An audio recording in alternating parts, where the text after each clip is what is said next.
Good morning to everyone. We're still waiting Buenos for a few días, more todavía estamos esperando moments algunos because people are still joining us.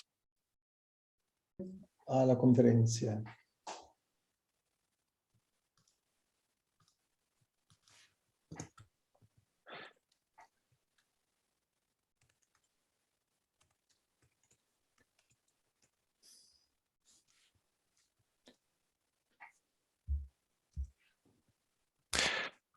Yeah, this is a note for the interpreter. You need to select a different channel. We were able to hear you speaking Spanish in the English channel. So could you please Yes, fix thank it, you. Mr. Kirschner? Yeah, yes. Okay.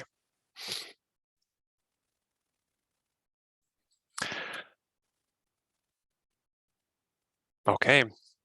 So while still people are joining, I would like to wish you a very good morning and a very warm welcome to the final conference of the EU LIFE-funded EuroLargeCarnivore project.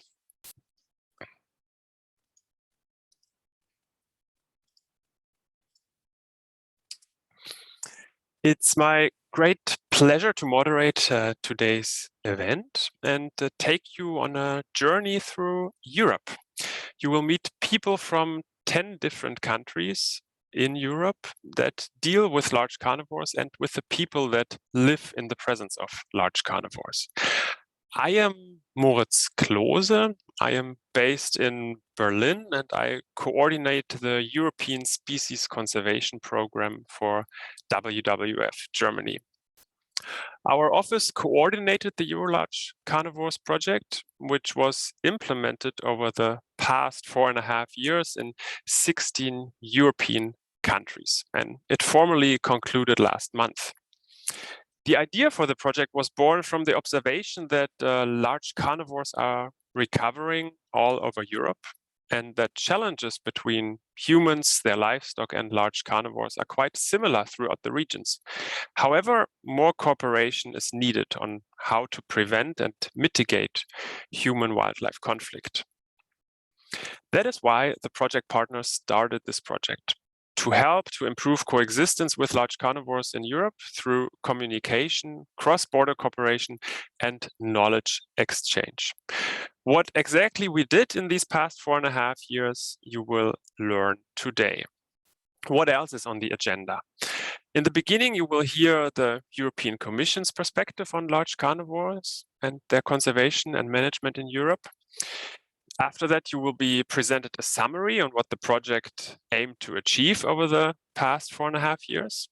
And this will be followed by 3 presentations where we want to highlight some of the achievements of the project. You will find out how the project partners tried to engage stakeholders, how transboundary exchange and wildlife management was facilitated, and how we encouraged scientists to question what has been done in the field of large carnivore conservation so far. There will be a short break, and then you will learn more about the perspectives of EU large carnivore policy and funding. And then we will round off today's event with a panel discussion on the future of human large carnivore coexistence in Europe. I have to say we are thrilled that more than 580 people have registered for this conference. Welcome to all of you. It's a bit unfortunate that with these Zoom webinars, you are not able to see who else is in the audience with you. So let me tell you who else is in the audience with you. We have people from more than 28 countries today, among them visitors from Austria, Belgium, Czech Republic, Finland, France, Germany, Greece, Italy, and so on. And in the audience are scientists, wildlife conservationists, wildlife managers, representatives from local and national administrations, from protected areas, member of the European Commission and the European Parliament, members from land user and stakeholder organizations, and staff from other LIFE projects. You are able to interact with these speakers by making use of the question and answer tool. So please use it. Please send us your questions in the Q&A box. We won't have time to answer all the questions right away, but we will try to answer questions in the chat and take them into the panel discussions. Also, we offer interpretation into Spanish, French, and German, and you can select the desired language on the bottom of your screen. Okay, enough said for now. Let's start. I would like to give the floor to Martin Hojsík. He was born in Bratislava and a Slovak member of the European Parliament. 2016, he was involved in funding the new party Progressive Slovakia, for which he now sits in the European Parliament. He is also a member of the Committee on the Environment, Public Health and Food Safety, and would like to say some words of welcome to us. Martin, the floor is yours. Thank you very much, Moritz, and really thank you for the opportunity to open this. Given the number of participants, we can call it conference, I think. And I think it's really important, despite the sad things going on in Ukraine, that this issue is discussed, that we look back and kind of reassess the project around the large carnivores in Europe, because there are also more other things happening, and that's sadly the initiative from the Agri Committee in the European Parliament, which for me it's a bit concerning because it's looking at large carnivores, in my view, in a bit too negative way. And this is where I'm hoping that also initiatives like this one will help us to find a way to coexist. To have a space for wilderness, to have a space for wild animals, including the apex species like the large carnivores are. And I think as Europeans, as people who have broad number of these species, well, close to extinction in our countries, or almost all wipe them out and they're coming back, I think this is something we should really cherish. Large carnivores are not important only because they are nice, and indeed, you know, a bear on a picture looks cuddly, but it is a dangerous beast. And they are important because they provide very, very important, I don't like to call it service, but a part of the matrix of life. They actually, at the end of the day, they help also the humans in helping, like, you know, wolves in helping to manage some of the population of the herbivores, which in Slovakia we have a problem with overpopulation of, to be honest. They help to limit the spread of certain diseases among wild herbivores. And I think to achieve a proper stability of the ecosystems, to have the balance and all the, so to say, life support systems that we need as humans, we cannot rely ourselves. We need a functioning biodiversity, and there is no functioning biodiversity without this species. And I'm therefore really, really happy for this project, and I'm looking forward to hear more about the experiences and how we can learn from it to make sure that we, on one hand, create space for these beautiful animals, but on the other hand, find a way to coexist. Because we took a lot of the land for ourselves, and we need to find a way to manage the potential conflict, especially with sheep farmers, but also other farmers, and I would say more than even manage, to prevent it. How we can make sure that we can see all the large carnivores flourishing in Europe, going back to countries where, you know, they've been really hunted out, in some cases centuries ago, and making sure that both sides, so to say, the wild side as well as the civilized, the human side, end up, so to say, happy, and be ready to make decisions, be ready to pay the price, so to say, because it's not, you know, just about paying price in, let's say, compensation to farmers. It's also about the uncounted benefits that we get from having this species back. I really believe this is something which, in the way we are doing the accounting in economy, is missing. We don't really take to account all the very important, well, let's call it services that the nature is providing to us, and we regard it as disposable. And these iconic species, because truly, you know, wolves, bears, and lynx for me are iconic species for us as a civilization. They've been in stories and fairy tales and are part of mythology of our societies, that we can not see them as enemies, but we can really see them as part of our Europe, as part of our own future. So thank you very much for organizing, and thank you very much for what you've done in this entire project. I think it was really important, and I'm looking forward to hear more, and hopefully it will inspire us in the European Parliament to listen to science, to listen to the expertise and experience that you gained, and help to, you know, improve the way we do legislation, help to improve the way we are trying to also set up the laws that help to govern the interaction between the wilderness and the human society. Thank you. Thank you very much, Martin, for your welcome words on your inspiring thoughts on the topic. Thank you. I would like to give the floor now to Umberto Delgado Rosa. He is Director for Biodiversity at the European Commission's Directorate for the Environment. Before he started to work for the European Commission, he was involved in environmental policies in his home country, Portugal, as Secretary of State for the Environment and Advisor for Environmental Matters to the Prime Minister of Portugal. In his speech now, he will talk to us about the large carnivore conservation in Europe and the role of the LIFE program. Umberto, welcome.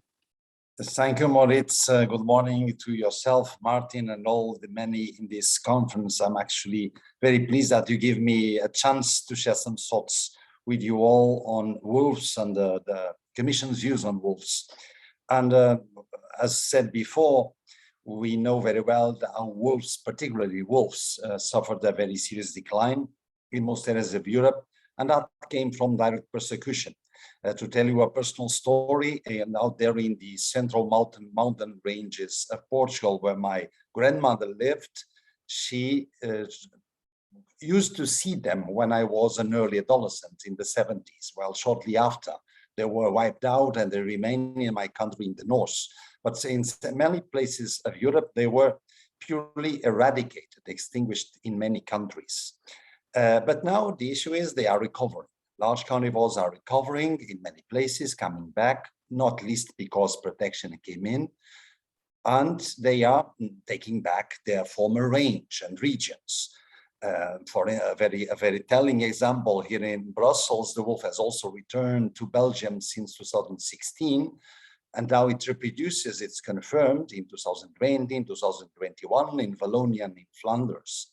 And also, I hear that even the lynx, since 2020, there is some photographic evidence of its returning to southern Belgium. So there's some protection and some dynamics that allows large carnivores to come back. This comes especially for the wolf, but also bear populations, and to a lesser extent, also lynx populations. Now, these are all species that are protected in Europe, protected under the Habitats Directive, so their recovery is unquestionable and a success story, an important contribution towards nature restoration in the EU.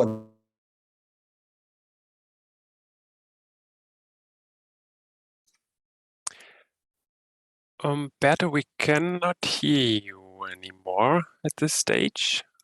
It seems like you have lost connection. Let's give Umberto a few moments to try to reconnect.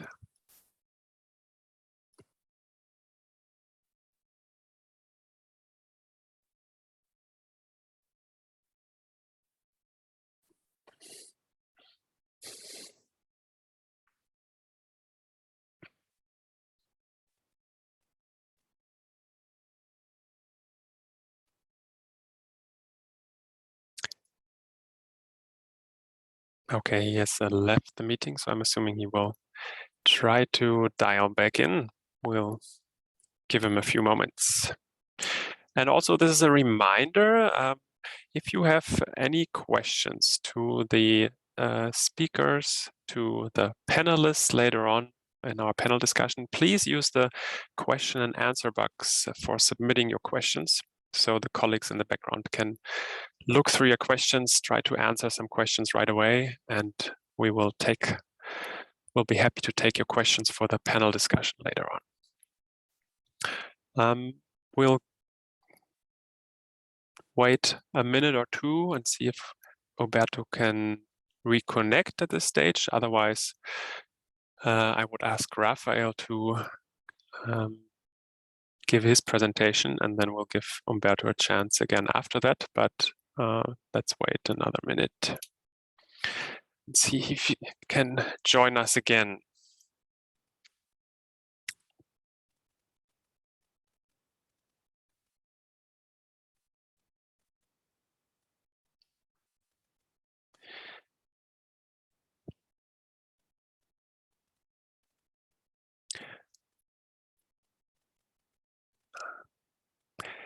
There he is back again.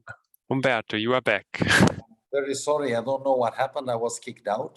Not totally sure how much you heard from me, but I'll try to catch up where I was. My apologies. Huh?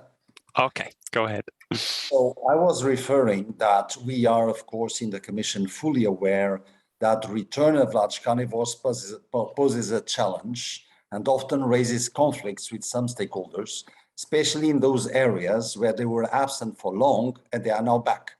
And this is a point I would like to stress.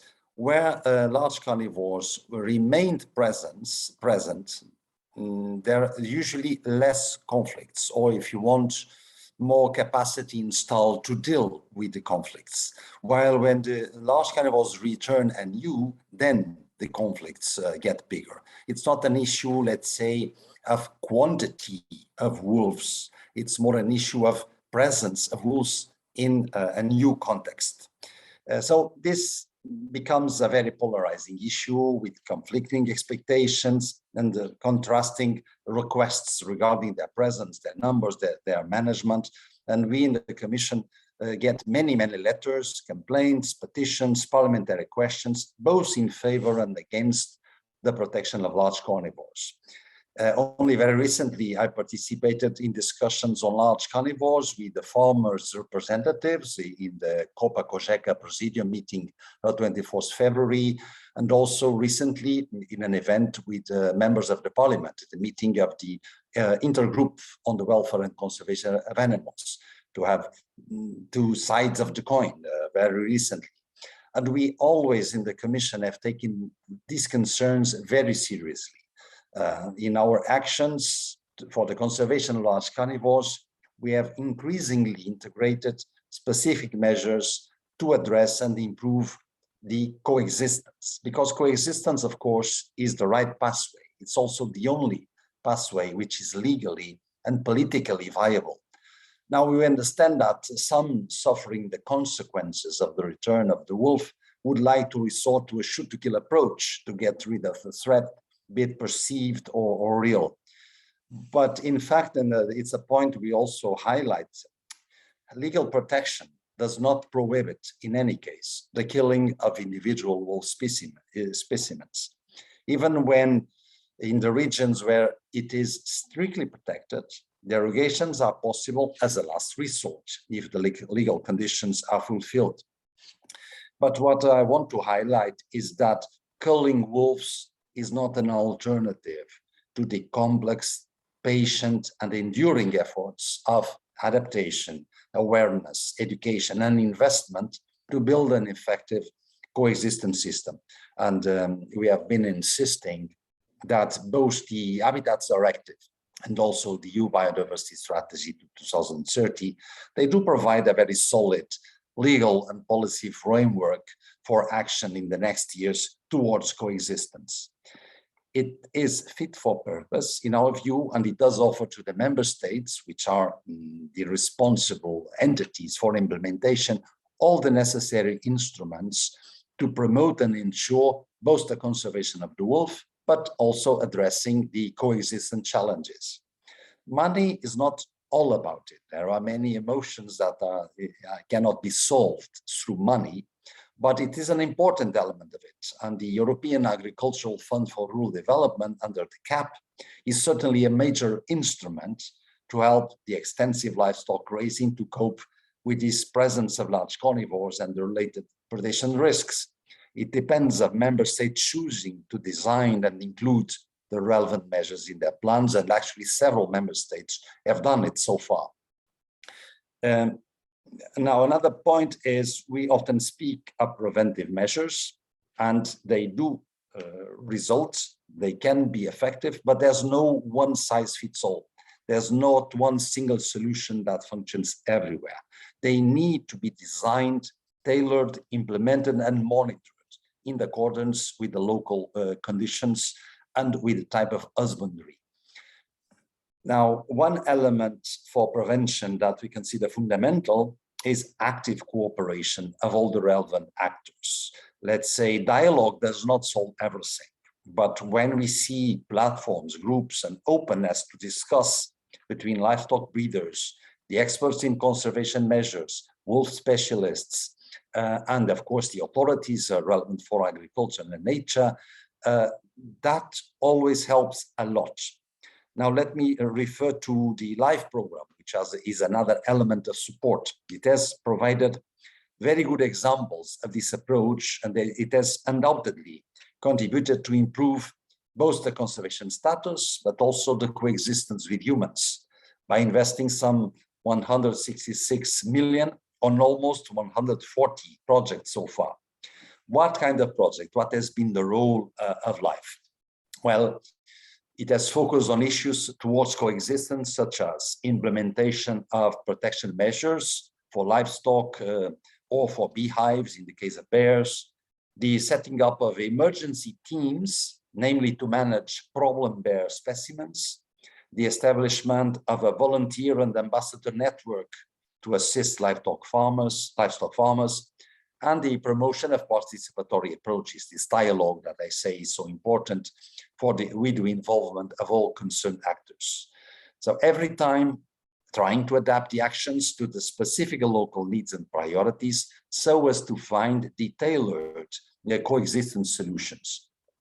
I can also highlight that large carnivores are and will remain a policy priority under the new LIFE multi-annual work program 2021-2024, especially if the species targeted is still in unfavorable and declining conservation status on the basis of the latest reported assessments, as happens on several wolf and other large carnivores populations nowadays. Now a word on this project, the LIFE EuroLargeCarnivores project. We consider it a rather exceptional and ambitious project, as it was designed to look at what was done on large carnivore work across more than 12 countries in Europe, including Switzerland, Norway, and the martyr Ukraine, identifying those practices that have worked best in certain places, and then disseminating this information to conservation practitioners, but not only. I'm very much looking forward to hear about the activities of the project that have been carried out and all the findings that will share with us that will be presented during this conference and to engage in the debate thereafter. My final thoughts is, and Martin is very right on this, large predators, of course, have an ecological role to fulfill, and our ecosystems have missed that ecological role.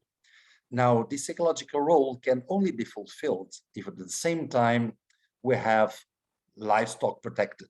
When you have the livestock duly protected and thus the conflicts diminished with appropriate support and compensation, then wolves and other large carnivores can fulfill this ecological role, predating on wild prey they should predate and reestablishing an equilibrium that was often lost.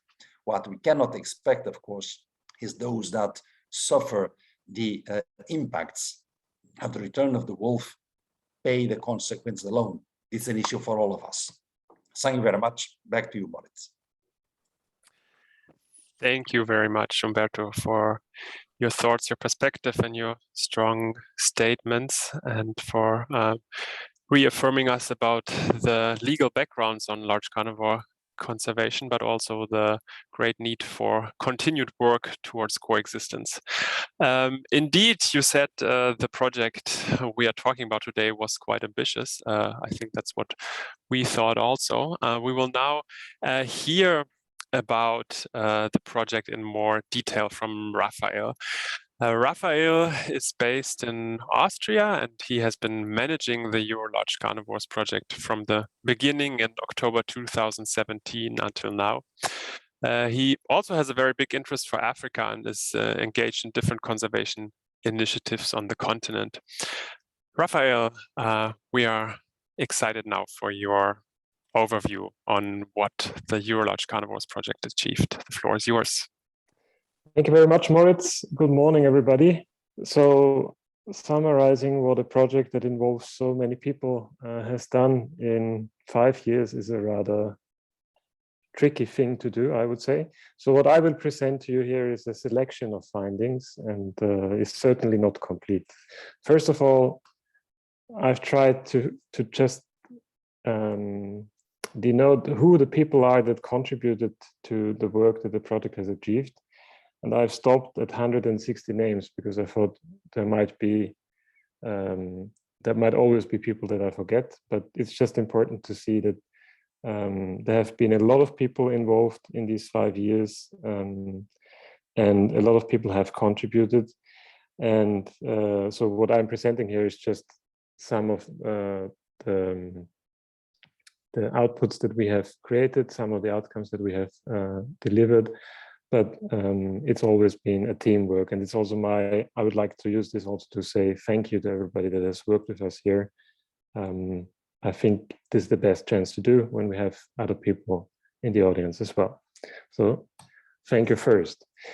There has been already mentioned plenty sites across Europe that our team has been working in, and as has been mentioned, it's maybe more than 12 countries. It's up to 16 countries that we have been active in, working on the 4 large carnivore species of wolf, bear, wolverine, and lynx, and mainly the coexistence with those species. What is interesting to me, mostly whenever we think about Europe, the borders are very important to our representation or perception of the continent. In this case, the carnivores don't care about the borders. However, the governance system that is in place might differ across country borders. So again, there it is actually important to see what happens in the different governance systems on large carnivores across the continent. We've had in the beginning a very big proposal set out. I would think, yeah, it came from the wish to have an understanding of what have we done before in Europe. I mean, as Umberto has said, there have been a lot of projects since 1992 just in the LIFE program. And of course, there have been other projects on large carnivores, on coexistence as well. And so the first question we had was to find out what living with wolf, bear, lynx, and wolverine actually means in the different European countries, and what it means specifically in the European regions, which is one level below the national level. We also wanted to understand the current scientific knowledge on the matter of coexistence, not just in Europe, but across the globe. Maybe there has been changes or insights that haven't yet been reflected in European conservation work or work on coexistence. We then had a plan to create simple and easily to understand communication material on our findings and provide space for people, or how you might often call them, stakeholders, to tell their stories on carnivores. And these stories shouldn't be just very positive stories. It just should be real life stories that we try to share. We also try to bring people together that face similar challenges with large carnivores in their vicinity, in their neighborhood. And we have provided conflict communication training opportunities for those people that live in contexts where there is an escalating conflict or challenges that arise with conflicts over large carnivore presence. And we have planned to stitch local initiatives for coexistence, or platforms for cooperation, as Umberto has referred to them. And of course, as a last point, we wanted to create valuable recommendations for governments and the LIFE program. Now, that's the plan, and the question is always to what extent we achieve what the plan aims at. What I can say here is just the things that we usually report when you have a project like this coming to an end. There is a lot of outputs. There is so many events that have been implemented in all the countries. There is so many videos that have been produced to show how the regional context or the local situation actually is. We have then promoted those videos and have a lot of interactions on social media, more than 1.5 million just on those videos from people that explain their story. We have had over 3,000 people joining our events across Europe, which is remarkable, I would say. And more than 70 personal stories on our website, where people have taken time to explain or to write down their story. And we've also looked at other indicators. For instance, we wanted to know from all this work that has been done on large carnivores and coexistence in the past, do we have a good measure on whether we have made any progress in the past years? And we reckoned that there wasn't such a good measure. So we asked European regional authorities to share their damage case files with us, and we looked at them. You will learn more about this later in the spotlight.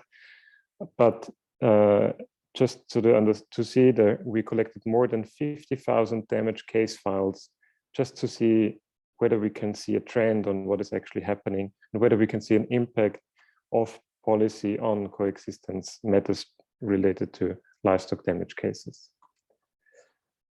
I will go quickly onto those different outputs, just to show you the events. I think at the moment of the closing of the project, which was end of last month, we had more than 348 events reported across Europe. I tried to map them. It might be that not every dot is completely on the correct location, but more or less this should be where we have been holding our meetings. And this does now not comprise the online meetings that we carried out as in February 2020. COVID-19 made it more difficult or not possible to have any in-person meetings at this stage. For these events, what did they look like? We had in the beginning, for instance, our events for stakeholder mapping, for instance. It's a typical setting that we use to bring systematically reviewed stakeholder groups together, people from those stakeholder groups, and try to make them work on a specific question together. In this case, we did stakeholder maps on their positions on large carnivores and coexistence with large carnivores. We'll get back to this a bit later. But this is how they look like before February 2020. And of course, after February 2020, you know the setting has changed, and we had to do many of those meetings online. So which did not necessarily make it easier for us to carry out the work we planned to do.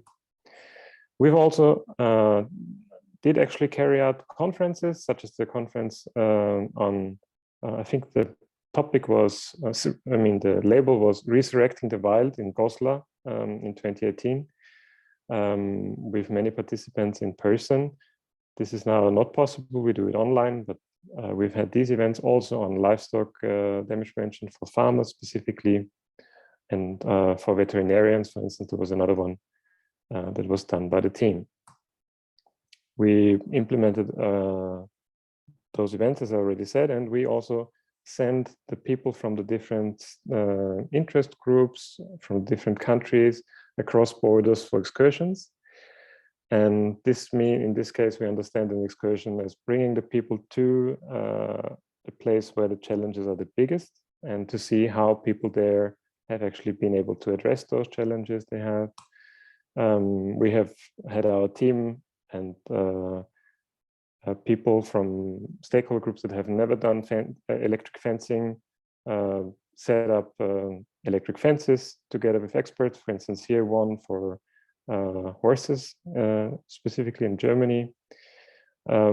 We have had excursions that aimed at reviewing how livestock guarding dogs work in different countries. This is here from Slovakia. And we have been following shepherds doing the work, in this case here in France. And those three components, the electric fencing, the livestock shepherding, and also the livestock guarding dogs, are the most important components technically for reducing livestock damages. So this is why we have put a lot of focus in our work, in our workshops, and also events that were organized by farmers, to bring out the information on how to technically implement these protection measures properly to the people that they are most concerned by this. We've also produced various videos on the topic. We have created tutorials on building fences. We have had the people that tell their story, the normal people that tell their story of living with carnivores, made videos of them and put them online on our YouTube channel, which you find also in the chat, the link to that. And we have created more targeted materials, such as animation videos for how to behave when you're on a horse and you encounter a wolf, or other topics, what to do if you come across a bear in the wild, and others.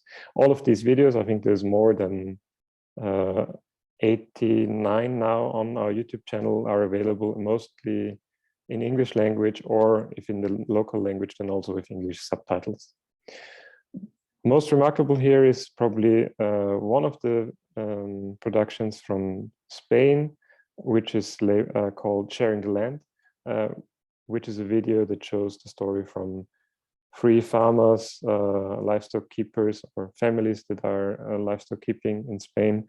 And they have even been nominated for the Wild Screen Festival, which is a very high recognition for the quality of work that has been delivered here. We will see that later in the flashlight when Blanca will present this with Fernando.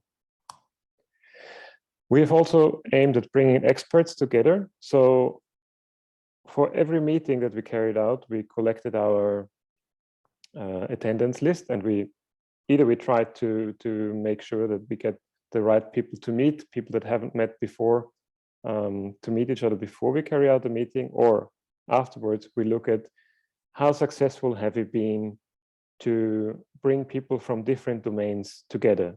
Now, in every meeting we have representatives from various stakeholder groups, but when we have, for instance, 2 hunters in one meeting, we say that these hunters have had a chance to talk to each other and exchange, or maybe exchange their contact details, as long as it was not an online meeting. So this is how we have a simple proxy for where we have been successful and how successful we have been to bring experts together across country borders.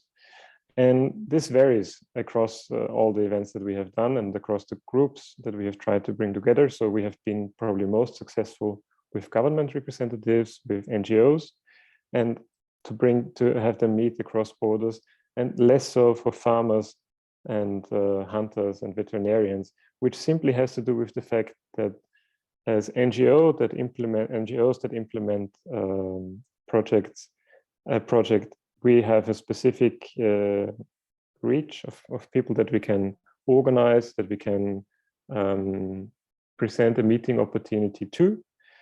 And this is also the limitations that we have here. So this is why we haven't been able to create the same density of networks for all the different expert groups that we have worked with.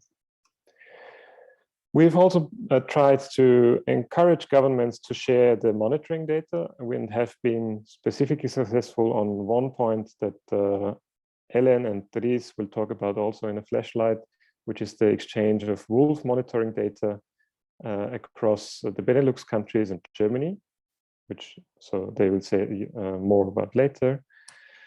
And we have published scientifically on different topics that we considered as gaps in the current scientific literature, and also as questions that always came to us from authorities if there is any proof or any scientific information on these assumptions.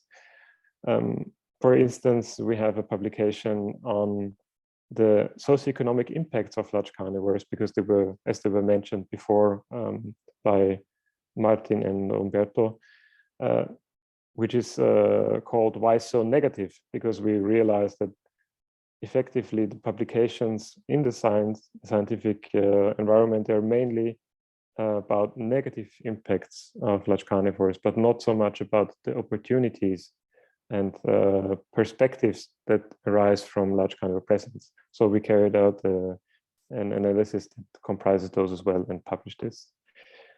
There is other publications pending, but you find all of those publications. It would take too much time to talk about them now. You find all of them on the link that I guess Moritz has already shared in the chat.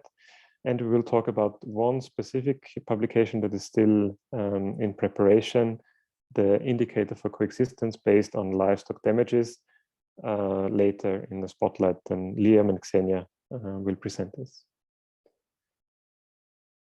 On the findings that we have, when we have evaluated the effect of our project, we carried out 2 surveys, which is probably also remarkable in these LIFE projects, because usually one sets out targets and one tries to achieve them, but then that one doesn't have the time and the money or the resources to actually evaluate if one has achieved those targets. And one of the indicators we, for instance, looked at was how prepared do people feel with regards to the return of large carnivores to the area, and what was the situation in 2018 and what was the situation in 2021. And what we see here is that for those people that responded to our online survey, so it was about 1,000 people in 2018 and in 2021, there is an increase of people that feel well prepared for the return or for large carnivores being present in the region. And there is a decrease in those people that feel insufficiently prepared. So this can just be an effect over time, that overall people are more exposed to information about large carnivores.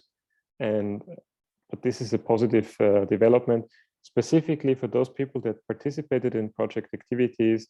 They feel even better prepared, with 38% stating that they are well prepared, or 80% saying that they're actually prepared overall. What was also interesting when we did this survey, reviewing what impact the project has had or what has changed in the past 5 years in our project area, is that we found countries that actually provide financial compensation or financial support for livestock protection measures. We found that the people that replied to our survey are actually not aware of those measures. And this is remarkable because in Austria we have, for instance, 26% of people that replied to our survey that were not aware of the financial compensation in case of damages, whereas in Spain it's only 7% that were not aware of that. And in France it's 30%. And even more so for the livestock damage prevention measures, which are 44% in Austria or 29% in Germany or 40% in France. So this is something that where we still see a need to make sure that people are actually, the people that are concerned, the livestock owners, the smallholder farmers, they actually know where to apply for funding, and that actually before that know that there is funding available. We'll take this up in the recommendations that we come later with. There is a positive thing, if we look for the more positive results in our survey, that actually while when we ask the people how well prepared, how well they think livestock, the management of large carnivores or large carnivore presence actually is done in the region, we see that since 2018, from 2018 to 2021, at least for the sample that we got responses from, their positive attitude did slightly decrease. So they feel that governments or regional administrations are probably less prepared for the returning large carnivore populations. There can be many explanations for this. It could be that we have, it could also be that we have a bias in our survey method. But what is important is that those people that, again, participated in our project activity, they appear to be better informed and also more positive about the capacity of government in this specific context. Very visible here when you look at those that say that certainly this is actually, they believe that this is actually working, is 53%, and those where they have participated in our project, and 32% where they have not participated in our project, and vice versa for certainly not. As I already mentioned, there is many findings that the project has. A project like this has delivered, and we have published all of them individually. If I have to summarize them in very simple terms and in a very short note, there is 6 points that I believe are the most important to take away from here. First of all, it has become very visible that the return of the wolf easily takes the largest share of the conversation, and there can be many reasons for that. One is certainly that we have this urban-rural divide between people that say, yes, we totally support the return of the wolf to our country, and the people that say, oh, we are more wary, or we would not like to see a return of the wolf overall. This is between the urban and rural area, there's big differences. And this is something that needs to be addressed, and we also make recommendations on how to do that. It has to do a lot with the role of the regional administration and the information the regional administration is providing to the constituency in that region. We've also shown and seen that livestock has been effectively protected against wolf and other large carnivore attacks in Europe by farmers employing electric fences, livestock guarding dogs, and shepherds, or a combination of some of those. And this is important to note because it has been proved to be effective, or it's visibly effective, but it always depends the condition within which the measures are set up, and it also depends the quality that is actually deployed. So we have seen that where governments actually pay attention to the quality, the measures are much more effective, and also where a certain coverage is achieved. So we're not only one individual farmer is putting up the best electric fencing, but actually a sufficient number of farmers in the same region put up sufficient quality fencing, the effect is much bigger. And we encourage to actually look at the historic data of all the measures that have now been enrolled by livestock keepers in Europe over the past years, to see in the historic data how effective this actually has been. The problem here is, again, that we don't have these data sets, and many authorities don't bother apparently to collect this data at the moment. So this is something that we would need to know more to show better the conditions under which this is most effective. Then the very important point that has already been mentioned in the introduction is that the financial support for coexistence measures is available, and all the opportunities have been created, for instance, to fund those via the Common Agricultural Policy, via the National Strategic Plans. But this is unknown by many. So it could be unknown by administrative staff. It could also be, it is certainly unknown by many farmers or shepherds that would actually have, they could have the voice to demand from their government to provide funds for the work they do, for the extra work they have with large carnivore presence. And that's a very important point here. It's not about the theoretical availability of money, it's theoretical availability of money. It is really about the information and the farmers and the shepherds or the people that are concerned lobbying for those funds being enabled for them. We've also seen that most regional administrations have only limited experience with large carnivore presence, and this has to do with the fact that they have had very few for many years, or the fact that they only begin to have large carnivores in their regions. So they have to mobilize adequate resources to recruit, train, and maintain staff to implement standardized procedures of dealing with large carnivore presence. And for those standardized procedures, we will also present you later some examples that we have formulated based on European regions that already implement those. It's very important that we move away from this project-based implementation of specific measures that go from 3 to 7 years towards governments actually taking on and establish adequate processes to manage large carnivore presence and to have farmers receiving adequate information, receiving their compensation, and implementing proper livestock damage prevention measures. We've also seen that the peer-to-peer information events are particularly effective.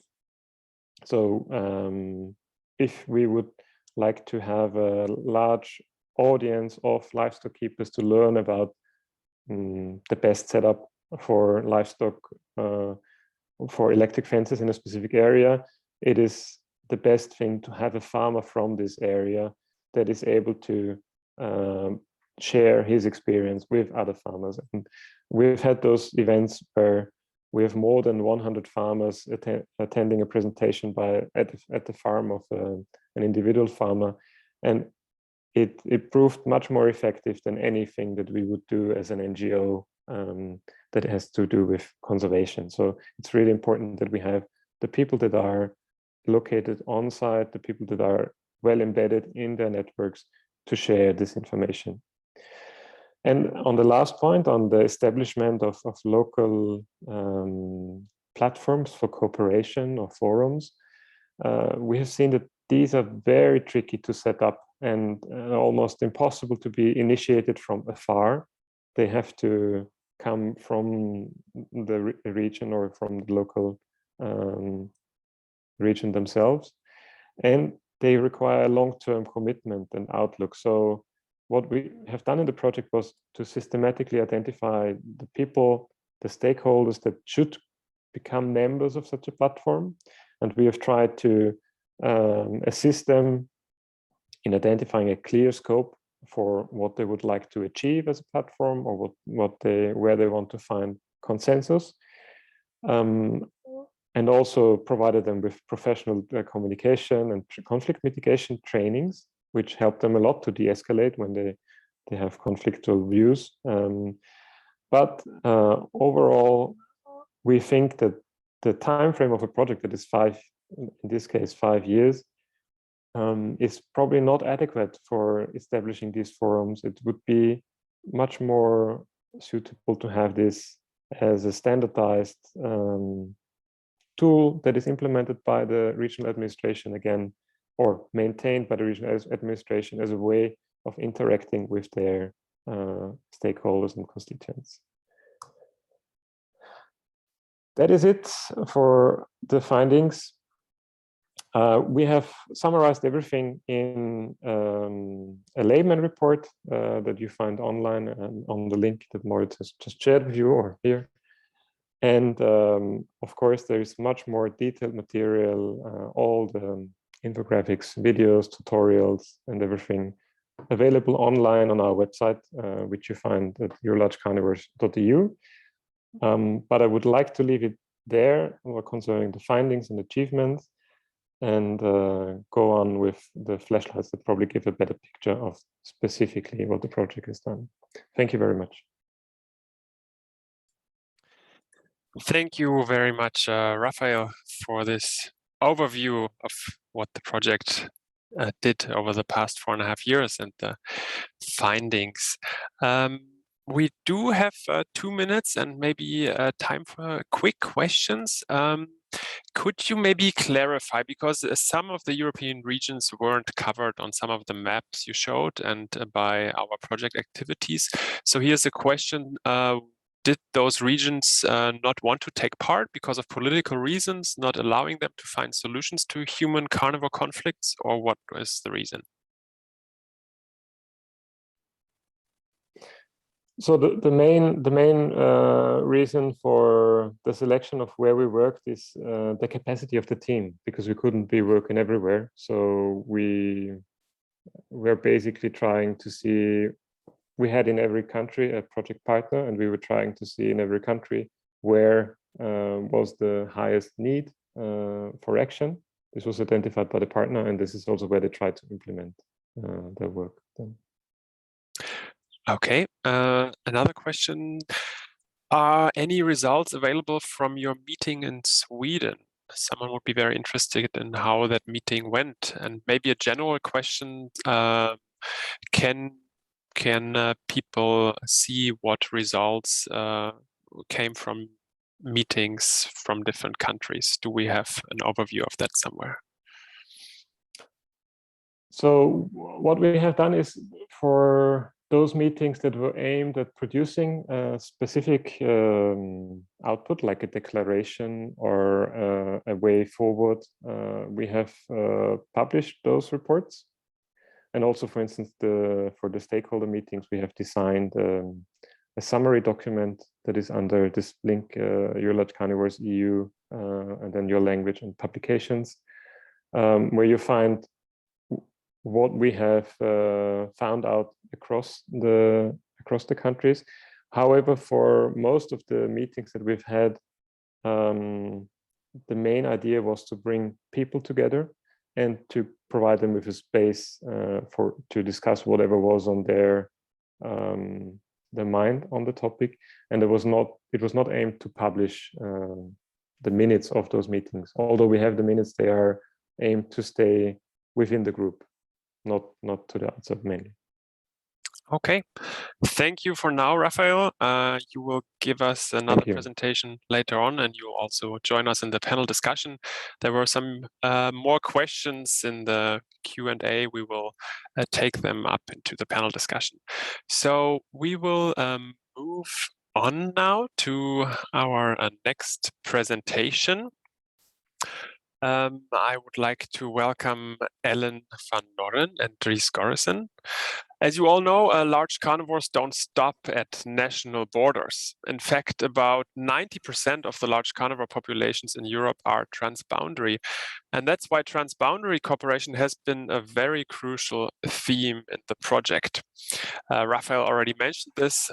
There's another example. The Fennoscandian partners, WWF Finland and WWF Norway, were able to stipulate a cooperation between nature management authorities in Fennoscandia towards a joint wolverine management plan. Also, the French team supported an initiative to standardizing lynx DNA sampling across Germany, France, and Switzerland. And now we will hear about another example of transboundary cooperation, the Benelux Wolf Management Group. So I would like to welcome Ellen and Dries. They have both been very active in this group from the beginning. Ellen works for the Dutch Mammal Society, where she's a project leader of the wolf monitoring program in the Netherlands. And Dries works for the Agency for Nature and Forests of the Flemish government and is director of the division that is, among other activities, responsible for the implementation of species protection policy. Welcome to you both. Thank you. Good morning. Ellen, good morning. Ellen, I think we are seeing a different screen. I think you wanted to show us a different slide. Maybe you can. Sorry. No problem. Yes. Yeah, and maybe Ellen, we'll start with you. So we, as Raphael mentioned, we'll have three flashlights now, three flashlight presentations, but we thought we'll do it in a sort of dialogue. So Ellen, Dries, and I will talk a little bit about what you actually did in the Transboundary Cooperation in the Benelux Wolf Management Group. Ellen, maybe to start, what is the situation with wolves in the Benelux area in short? Yeah, you can see the map now, don't you? Yes, we can see it. Thank you. Okay. Well, the situation, of course, is that the Benelux, consisting of Belgium, the Netherlands, and Luxembourg, well, these countries are very tiny. On this map, well, you can see that it's very tiny compared to the Central European wolf population. And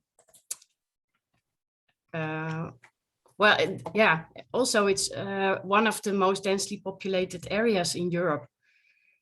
Well, in this area, the wolf was absent for 150 years, and people are not used to coexist with wolf anymore. Also, it's now where two wolf populations meet, the Central European wolf population and the Alpine wolf population. In 2015, the first wolf entered the Benelux in the Netherlands. And since 2018, there are settled wolves in Belgium and the Netherlands. And the first pups were born in 2019. Yeah. Okay, thank you. Ellen, before we go to the cooperation, where do wolves actually live in this densely populated area? Yeah, I understand that you wonder if there's any nature left in such densely populated area and where the wolves are settled. So still mainly in the forest and the military areas, and few have stayed in areas with more agricultural land. Okay, so let's talk about the cooperation. How did it actually start? And also, which countries or provinces are actually involved in this cooperation? Yeah, well, earlier than 2015, it was clear to us that we had to prepare the society to coexist with wolf.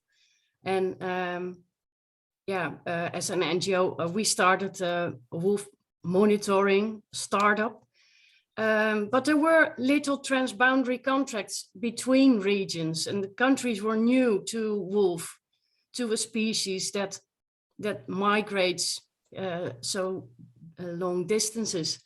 And the species monitoring and policy, the staff are organized in even smaller regions. In the Netherlands, it's 12 regions. In Belgium, it's 3 regions. In Germany, the bordering states are 3 states. And in Luxembourg, 1 region. So it's even a lot of regions, but yeah, because wolves know no borders, and international cooperation is extremely important for monitoring and data exchange. So together with WWF Germany, with you, and WF Netherlands, we have brought the administrative staff from different regions together. Well, to meet each other, to know the status of the wolf in the other regions, to know who to call in case of a wolf on the border, and to see livestock guarding dogs and electric fences. Well, the meeting is now held every year, and last year it was in Belgium. Okay, all right, thank you, Ellen. So maybe Dries, what were the reasons for you as a representative of a province, of a region, to join the Benelux wolf group and the meetings? Well, as was mentioned, in 2018, the first wolves settled in our region. So this was new for us. We had to elaborate a policy in the Flemish region as well. And so this was very important, the existence of this platform, to rely on the experiences, the expertise of our colleagues in neighboring countries. Of course, tailored to the Flemish situation, we could use this information and all this knowledge to make our own wolf policy. And now today, of course, this policy on large carnivores, on wolves, is a policy that has to be adapted and optimized permanently. So there are new developments, there are new insights coming in, and we have to take care of that as well. So this platform stays important for us to help each other and to have this permanent exchange of knowledge and of policy insights in the different regions. And of course, as Ellen has told before, we are small countries. We have a lot of border. As large carnivores don't know administrative borders, it's important also to adjust cross-border aspects. And that's also what is happening at this moment. Okay, and what did you hear from the other participants? What were their reasons to join? And also, did you know each other before, or was this sort of a platform to get to know each other and exchange experiences on the issue? Well, I think that most of the people didn't know each other before. So this was very helpful to come in contact with the persons that are working on large carnivores, on wolves in the other regions. We have asked this question also to our colleagues to see what the reasons were for them to join. And I give you just a short resume of that.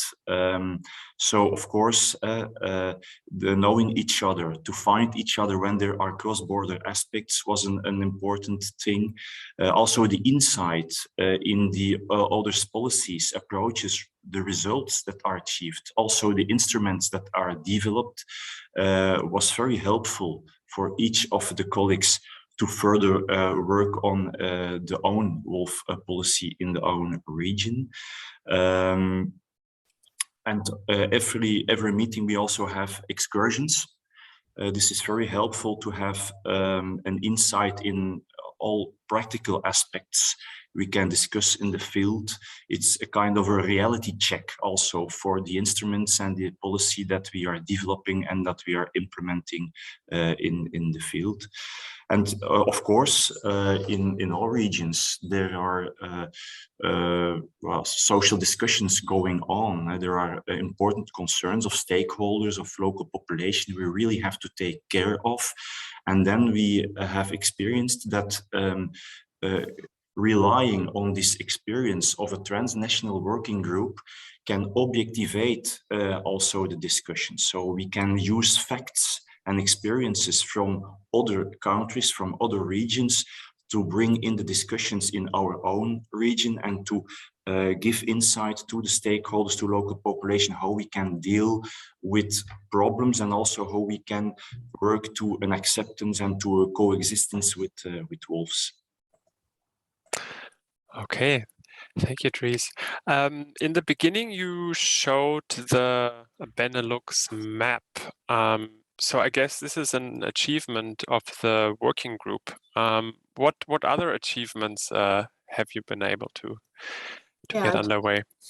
I just shared in the chat. I shared the link, and yeah, this map of the territories of wolf in Germany, the Netherlands, Belgium, and Luxembourg is necessary for the cooperation and the communication.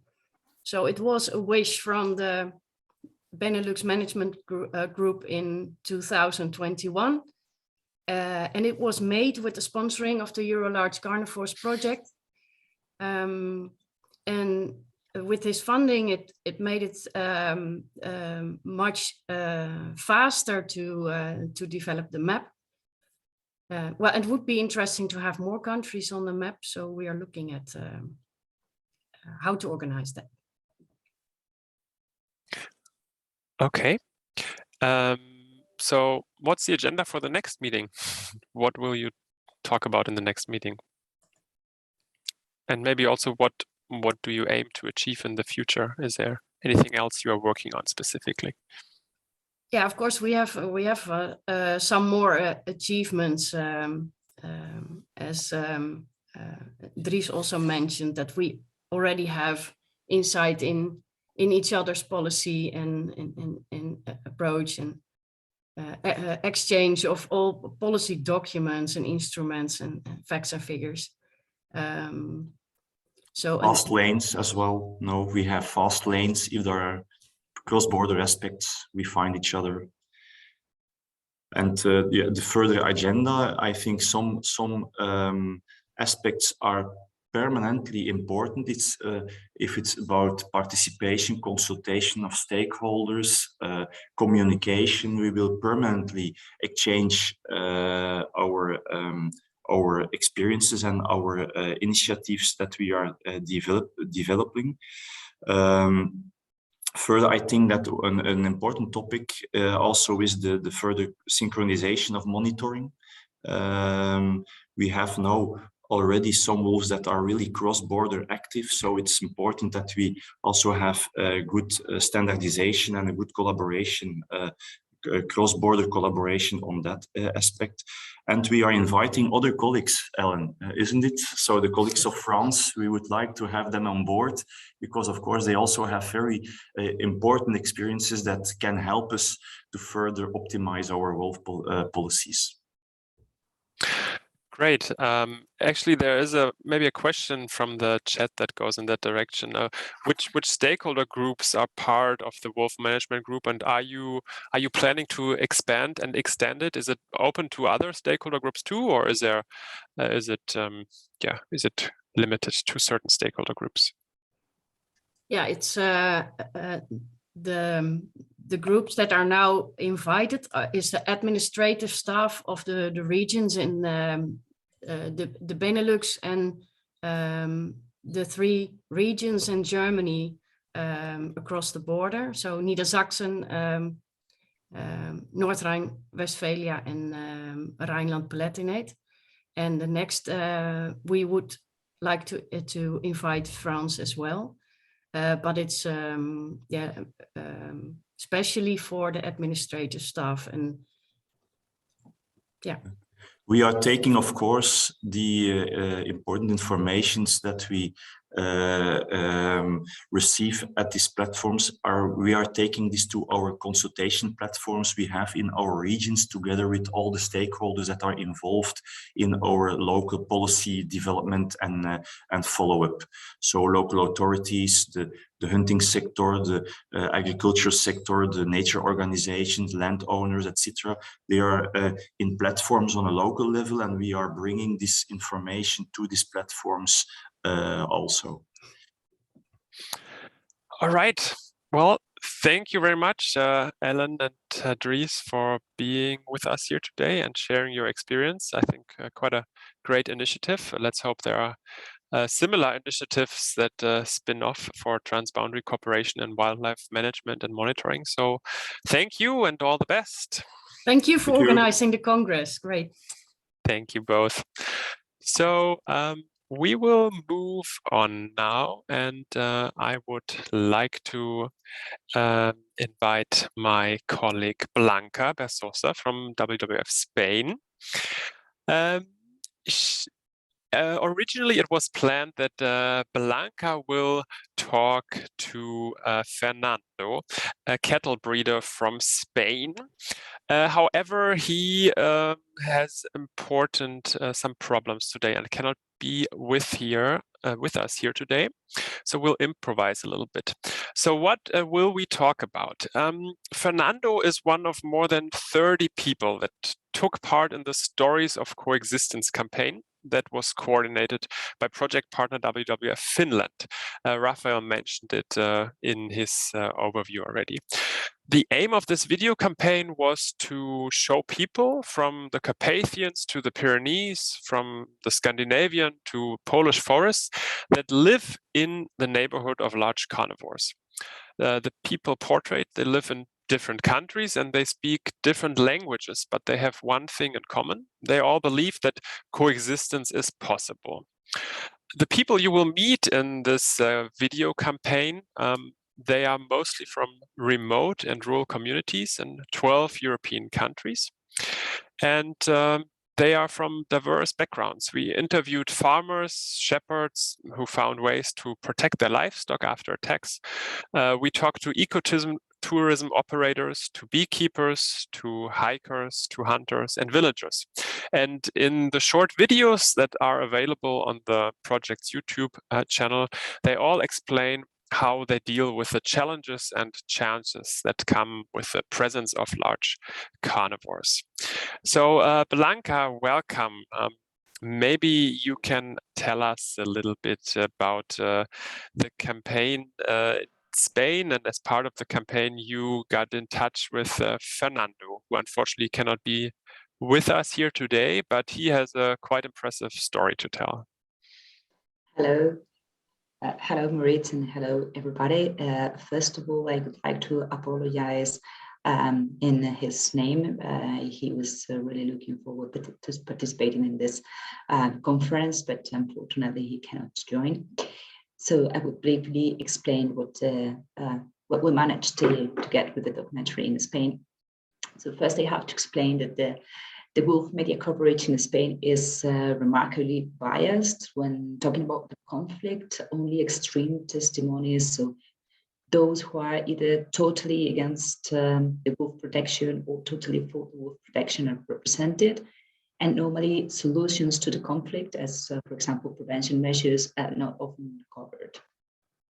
So thanks to the power of storytelling and the brave testimonies of the people in the documentary, we managed to get mainstream media attention to the topic of coexistence, to the topic of prevention measures, and we got the testimonies of those who avoid the conflict and focus their message on solutions. And this is the case of Fernando, for example. He's one of those.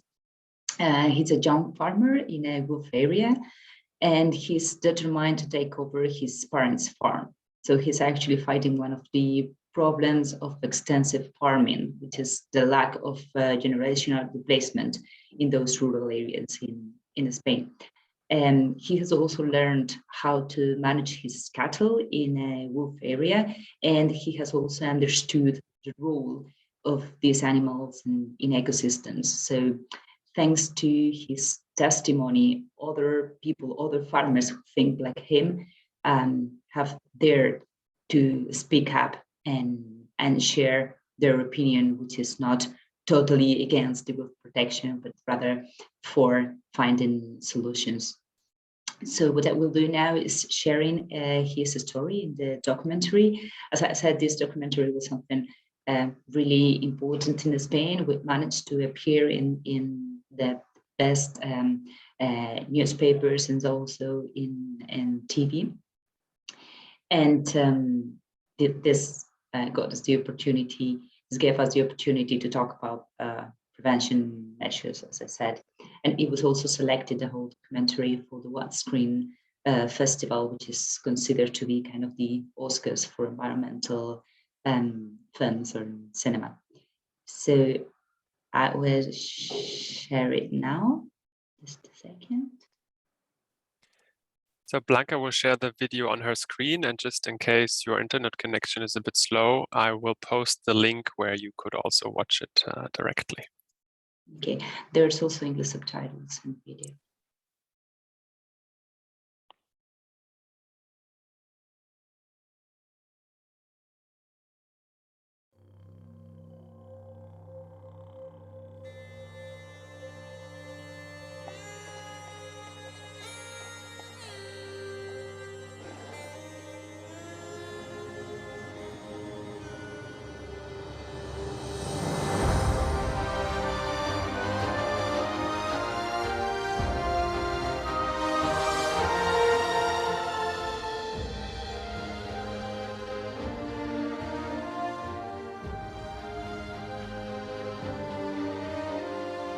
Yo me eduqué en una casa de que el lobo es... I was taught that the wolf is bad.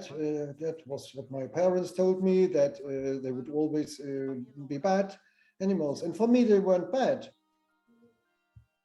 El problema es el lobo. The problem is the wolf, and the solution are the mastiffs or the shepherd's dogs.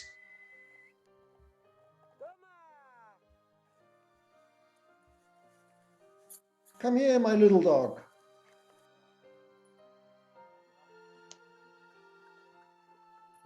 Mi padre, como antes tenía... My father, as I told you, he had sheep, and he had never planned to have shepherd's dogs. It was impossible to him. And then there was a time when we needed them. That was in 2012. So some friend of him learned about the problems, and they gave him some mastiffs. And we found out that with the mastiffs, the problem was eradicated. Mastiffs are now part of the family of our cows, and vice versa. So it's a very peculiar family, because between these species, they wouldn't actually like each other, but they are still living like a family. Well, having these mastiffs is very good, helpful. The wolves. So it's not the same thing walking between the cows, and you may now go where you want. So you don't have to be afraid of them. Well, the wolf is also controlling nature, the wild boar, and wild animals tend to catch diseases, and the wolf is controlling them. And so if we don't allow the wolf to have access to domestic animals, he will always go for the wild animals, and thereby regulate nature. I think the wolf is a regulator, but other species, not mine.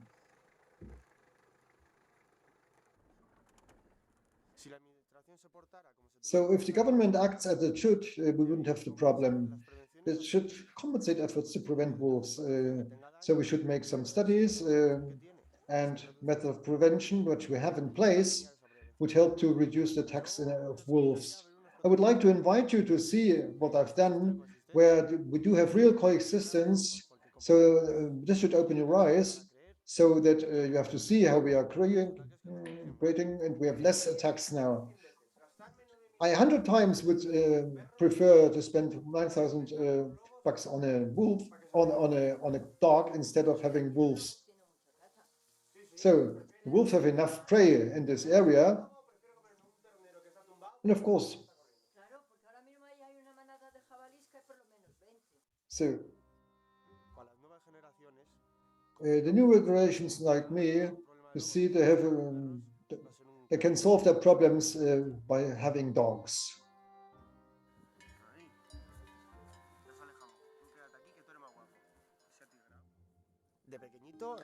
Since I was a child, my heart always was for the cows, the animals, dogs, horses, everything.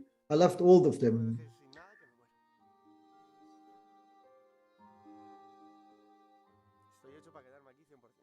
I will always stay here. I'm made for this.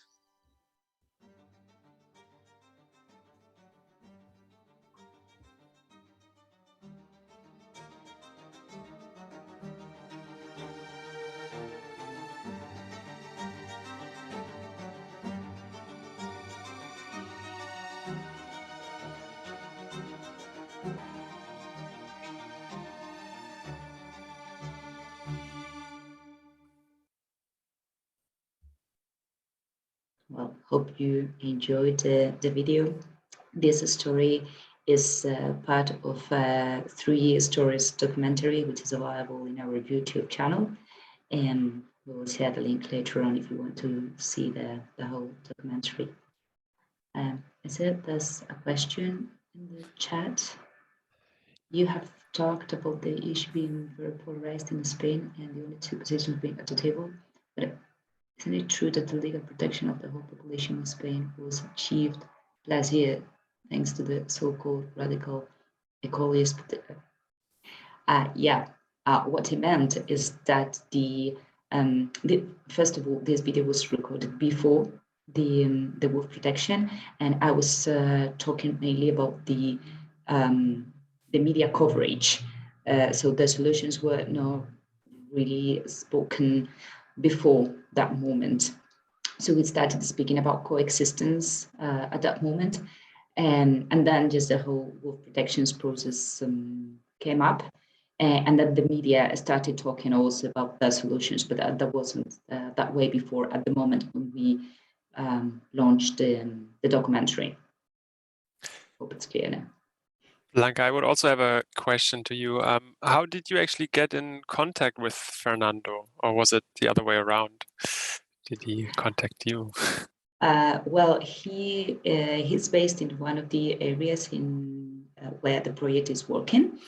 So once we started working in this area, we got in touch with different stakeholders in general and firms in particular in this area.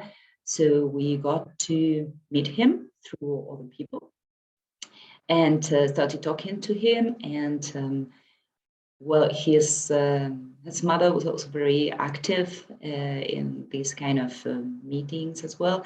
She was not so for the wolf protection, but Fernando's view has changed a lot, and since he has seen that the prevention measures do really work, he has changed his message by asking the administration to help them with prevention measures. Okay. And one more question. You mentioned that the documentary got a lot of media attention. Like, I think you were even on the front page of El País, the biggest Spanish national newspaper, right? How did you get the media's attention to that documentary? I mean, it's a great video, great documentation. I just wonder how you were able to channel it to the media. Well, we presented the documentary to all media. We had sort of media breakfast to present it with their testimonies and with with Fernando and the rest of the characters in them. And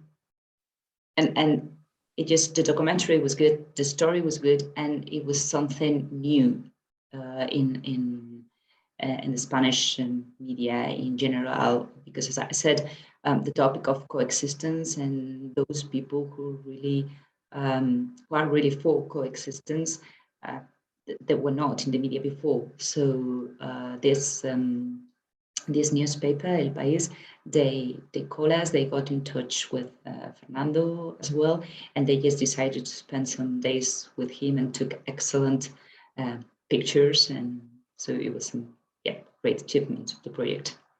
Okay. Maybe one more question from the question and answer. Can you just very briefly summarize how is the situation in Cantabria, because they are a long time used to large carnivores, right? How do they actually get along with the wolf? Well, in Spain we have this situation in which northern Ribadoro, the wolf, has never totally disappeared, and then we have southern Ribadoro, in which the wolf has been coming or recovering their situation in the last 20 years, more or less. So in not only in Cantabria, but also in the northern part of Castile and León, Asturias, Galicia, and the rest of the northern regions, in some places, coexistence is easier than in others. It also depends on the management system of the cattle, and also the different species they have, the different livestock they hold. So in places, as Humberto said at the beginning, in places where people are used to have prevention measures, coexistence is always easier because they've seen using mastiff dogs, for example, or the kind of livestock guardian dogs for ages. So they keep on using them. But in places where, because of the breeding system, for example, or because of the geographical characteristics of the place, they haven't been using prevention measures, then it's coexistence is always a bit more difficult. Okay. Thank you very much, Blanca. There are a few more questions to you in the question and answer tool. We don't have time that you answer them right away, but maybe you can have a look and write your answers in the tool. That would be great. Great. Thanks for being here with us today. Great campaign, great video, and please send our greetings to Fernando. Thank you very much. Thank you, Blanca. Okay, so we will move on to our next and last flashlight presentation, and it's also the last presentation before you all deserve a little break. As Raphael mentioned earlier, there have been a handful of scientific publications that the project was able to nudge or to support. About one scientific work we will learn in a bit more detail now. I would like to welcome Xenia and Liam. They are both statistical and computational evolutionary biologists with a big interest in biodiversity research and conservation. Their work focuses on developing statistical methods that help to process and interpret large amounts of biological data. And within the project, we were able to collect some large amounts of biological data. We are talking about a data set of over 45,000 individual records on damages on cases of livestock depredation caused by wolves. And Raphael, Xenia, and Liam will now talk about what these data, how the data was collected and what we were able to learn from this data. So the floor is yours. Welcome. Thank you very much, Moritz. Thank you. So first of all, to know the context a bit more, the project started to collect livestock damage case data in 2019, and then we realized that there is a lot of data that is coming in, and we thought it would be better to show that this process of data collection and analysis can be done by individuals that are not associated to this big project structure. And we also realized it should be processed in a scientific way. So we asked the Wakeman Lab and Liam and Xenia to help us with this. Xenia, 50,000 or 45,000 livestock damage cases, that sounds like a lot of records, like a lot of case files. It even sounds more like insurance business than large carnivore conservation. Can you explain to us what is a damage case report and why do you actually collect them? Yeah, okay. So maybe first to the question why we would collect such data points. We've talked about the big topic in large carnivore conservation projects here in Europe, which is coexistence. And coexistence, I think, as a topic follows automatically in Europe because it is so densely populated, and it is clear that there will be conflicts of interest between carnivores and humans. So we were looking for a measurable indicator of how well the coexistence between wolves and humans is going and how it is developing. So we were thinking about like what data is readily available and for a lot of countries in Europe, and what is also easily quantifiable, what can we work with. And this is how we got to work with the livestock damage reports. So what we call a livestock damage report is just a case-based report with additional information about an incident where a wolf predated on livestock or on domestic animals. So, yeah. Thank you. And this is everything that government authorities have provided us with. So when we talk now about the damage cases, this is certainly not all the damage cases that have occurred, but this is the damage cases that the regional or national authorities have provided you with. Correct?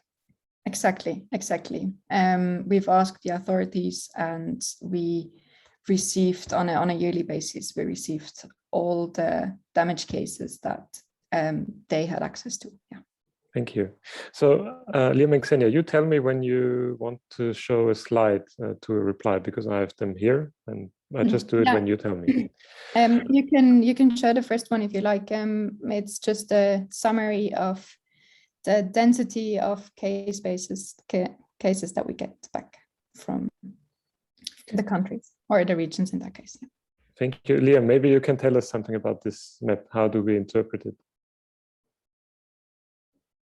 Should I say something? Yes.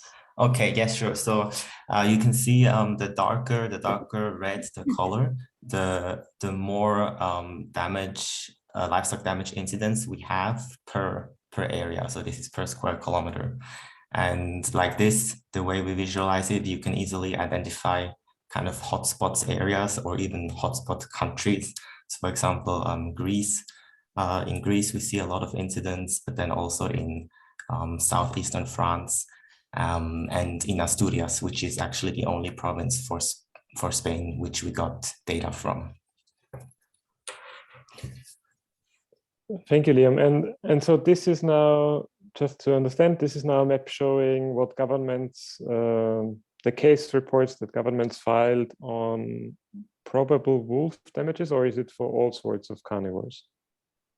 So this is only wolves, and it is already after some filtering steps that we went through.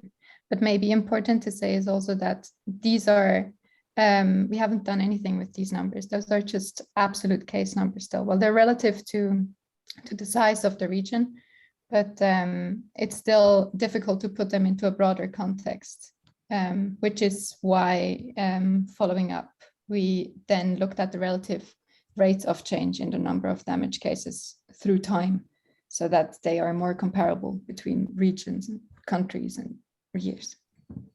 Mm-hmm. Thank you, Xenia. And what does it look like that governments actually report to you? Do we have a standard for this? There was no standard that we knew of when this started, but we developed a sort of questionnaire that we sent out to authorities to ask for the incidents, and they reported back, and the reporting was, yeah, exactly. The reporting was very heterogeneous between countries, but that was absolutely to be expected, because this is the first collection of case-based damage data on a Europe-wide scale. So there was no standard for them to follow in reporting. And yeah, so we on the slide, we're just showing some made up examples of how such a case-based system would look like. So big differences that we had between countries were, for example, the assessment level. So how sure the officials were that the damage was actually caused by wolves. For some countries, we didn't get back any assessment levels, whereas for other countries, they even did DNA evidence, so they could tell us which individual wolf animal actually caused the specific damage that they reported. Yeah, also a big difference in damage prevention measures that you talked about before, Rafa. Thank you, Xenia. And I guess it was a lot of work to clean and gather all this information. I mean, I know for some part of it because I've been involved. You have now developed scripts to do all of that automatically, correct? Yes, yeah. That has been the main work that we did. Of course, when we got data from country officials, they did a lot of the cleanup already before sending it to us, but we also gathered data online when it was available and formatted it and cleaned it up. The bioinformatic pipeline for this is set up now, and we're hoping that this will mean that the the project is going to turn into a long-term data gathering project? I like the word bioinformatic pipeline. I mean, I guess I understand what it means. It's automized. And talking about the trends of livestock damage case reports, what did you see there? Should I put on the next slide? Maybe Liam, you tell us something about it? Yes, please put on the next slide. So here you can see part of our results from our analysis. So the tricky part here was how could we take these incidents of livestock damages that we collected across Europe and kind of put them into a relatable context with each other, because we thought that the way the different authorities, sometimes different authorities within a single country report, probably differs quite substantially across Europe. And we needed a way to kind of account for this variability in reporting. So we developed a method, a statistical method that kind of incorporates this variability and allows us to compute trends across the different regions. So that's what we did. So on the figure on the left, you can see our estimated trends in livestock damage incidents across the 3 years that we ran the study, so 2018 to 2020. And we were able to pull all the data from a single country and kind of calculate an overall country trend. So the countries that are shown in yellow show an increasing trend in livestock damages, and the countries that are shown in blue show a decreasing trend overall. But then, of course, this is a very broad assessment, and we wanted to see how these dynamics kind of work on a smaller spatial scale.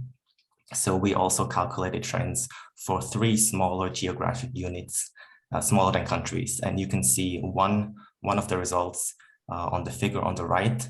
So it's just kind of smaller geographic units, the same approach. We again calculated trends. And what you can see is that it's a very heterogeneous pattern overall. So on the smallest scale, which is not shown currently right here, but we also calculated it on the smallest scale, there is not a single country that has a unifying trend in either just increasing or just decreasing. So it seems to be a very heterogeneous pattern overall. So I thought that was a very interesting result.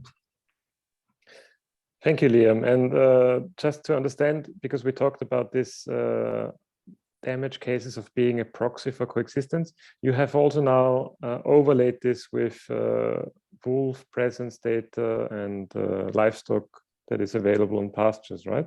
And then run an analysis on this now.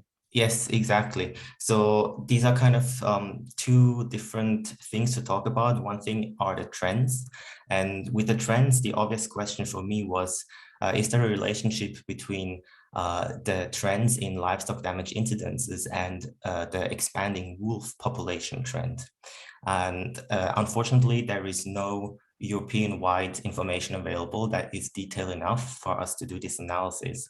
But thanks to the efforts of the people in the Benelux countries and Germany, from the map that we saw before, there is now very detailed information on this for these countries. So we took kind of a subset of our data and ran exactly this analysis on a country of Germany, Belgium, and Netherlands. And actually, we did not find a correlation between growing numbers of livestock damage incidents and growing numbers of wolves. So the relationship is much more complex here. But then in terms of environmental variables and kind of land cover, here we looked at mostly the damage cases themselves and less the trends. We wanted to see, can we find some environmental variables that are explained to us where we find a lot of damages and where maybe we find less damages. And there we also have kind of an interesting outcome. So first of all, the presence of wolves themselves across Europe were again a very bad predictor of the actual number of livestock damages that we find. So our model, it was just a linear model that we run, and it was only able to explain 7% of the variation across the regions, and that is very low. Our best model just uses different landscape features to predict the amount of damages, and that is mostly forests, probably as a proxy to suitable wolf habitat, but then also areas of agroforestry and grasslands. And we assume that this is kind of an indicator for where livestock would be grazed more excessively and not so intensively. Thank you, Liam. I think this is now going into a level of detail where it would be great to have this actual scientific manuscript available already. I understand that this is currently being compiled and you plan at publishing it in the coming months, correct? Yes, definitely. So I drafted the manuscript and I'm sending it out to my co-authors to review this week. So I hope that it will be published soon. Perfect. And Kenya, is there any attempts of making all this data that you have collected available to other scientific analysis or other people that want to work with this data set? Yeah, well, of course, we very much want this project to continue on. So yes, we have some limitations from the data providers in some of the detail that we can share. But of course, the data is going to be published with the paper. Thank you very much. I think we leave it with the topic here so that we get enough of the break. Thank you, Liam and Xenia, for your time. Thank you to the three of you. Xenia will also join us in the panel discussion later on. There are a lot of questions in the Q&A box on this study. A lot of people very interested in the work you've done. Maybe you can answer some of these questions via the tool, and we will also try to take maybe one or two questions into the panel discussion later on.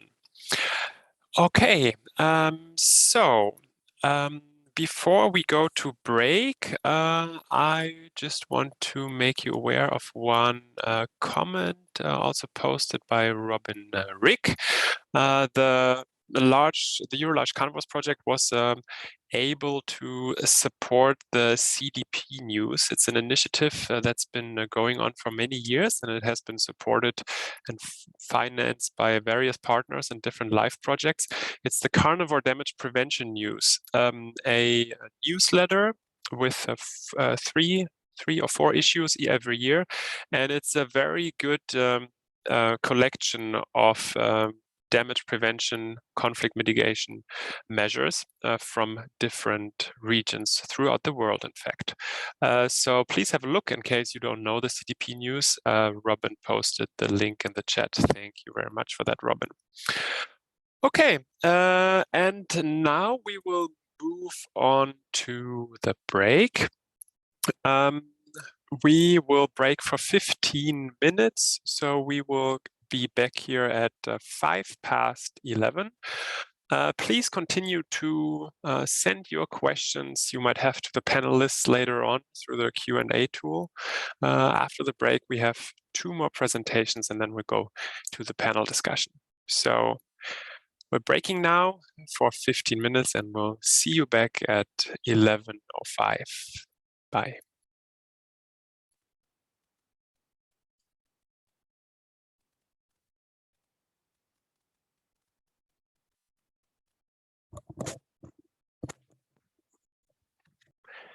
Move on our agenda. And I would like to give the floor now to Marco Cipriani.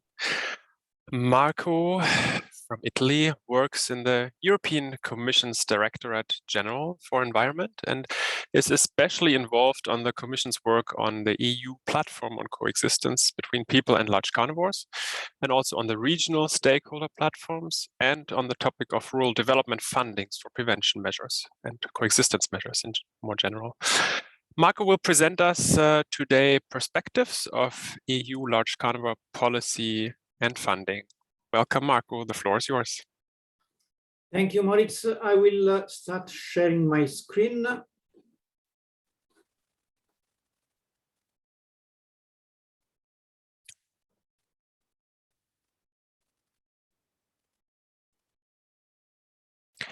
Just let me know when it is working.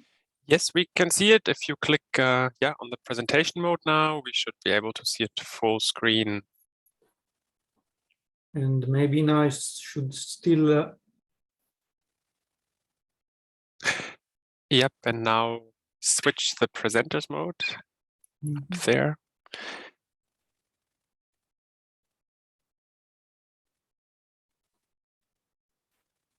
Yeah, it's the one next to it there.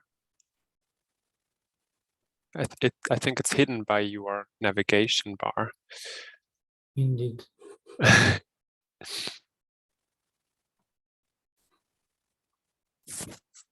Yes, now try again.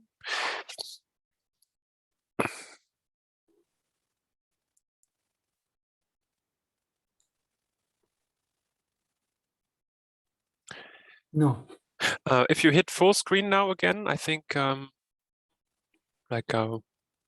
on the right, start presentation in your PowerPoint. Yes. No, that's already active, I see. Okay. Then resume slideshow. Yes. Okay. Let's see. This is annoying. Can you stop the presenters mode one more time? Okay, what about now? Yes. Display setting, swap presenter. Yes. Work now. Now and maybe now I should get rid of these. Yes, move it up a little bit further if you can. What about here? Yes, and then it should disappear in a few moments. Yes, and that window you can also move. Okay. Yes, now we are ready for you. And now, okay, still not moving the slides, but this usually takes some time at the beginning. It is still stuck with the first slide. Okay. It will come. Yes, we are optimistic. Yes.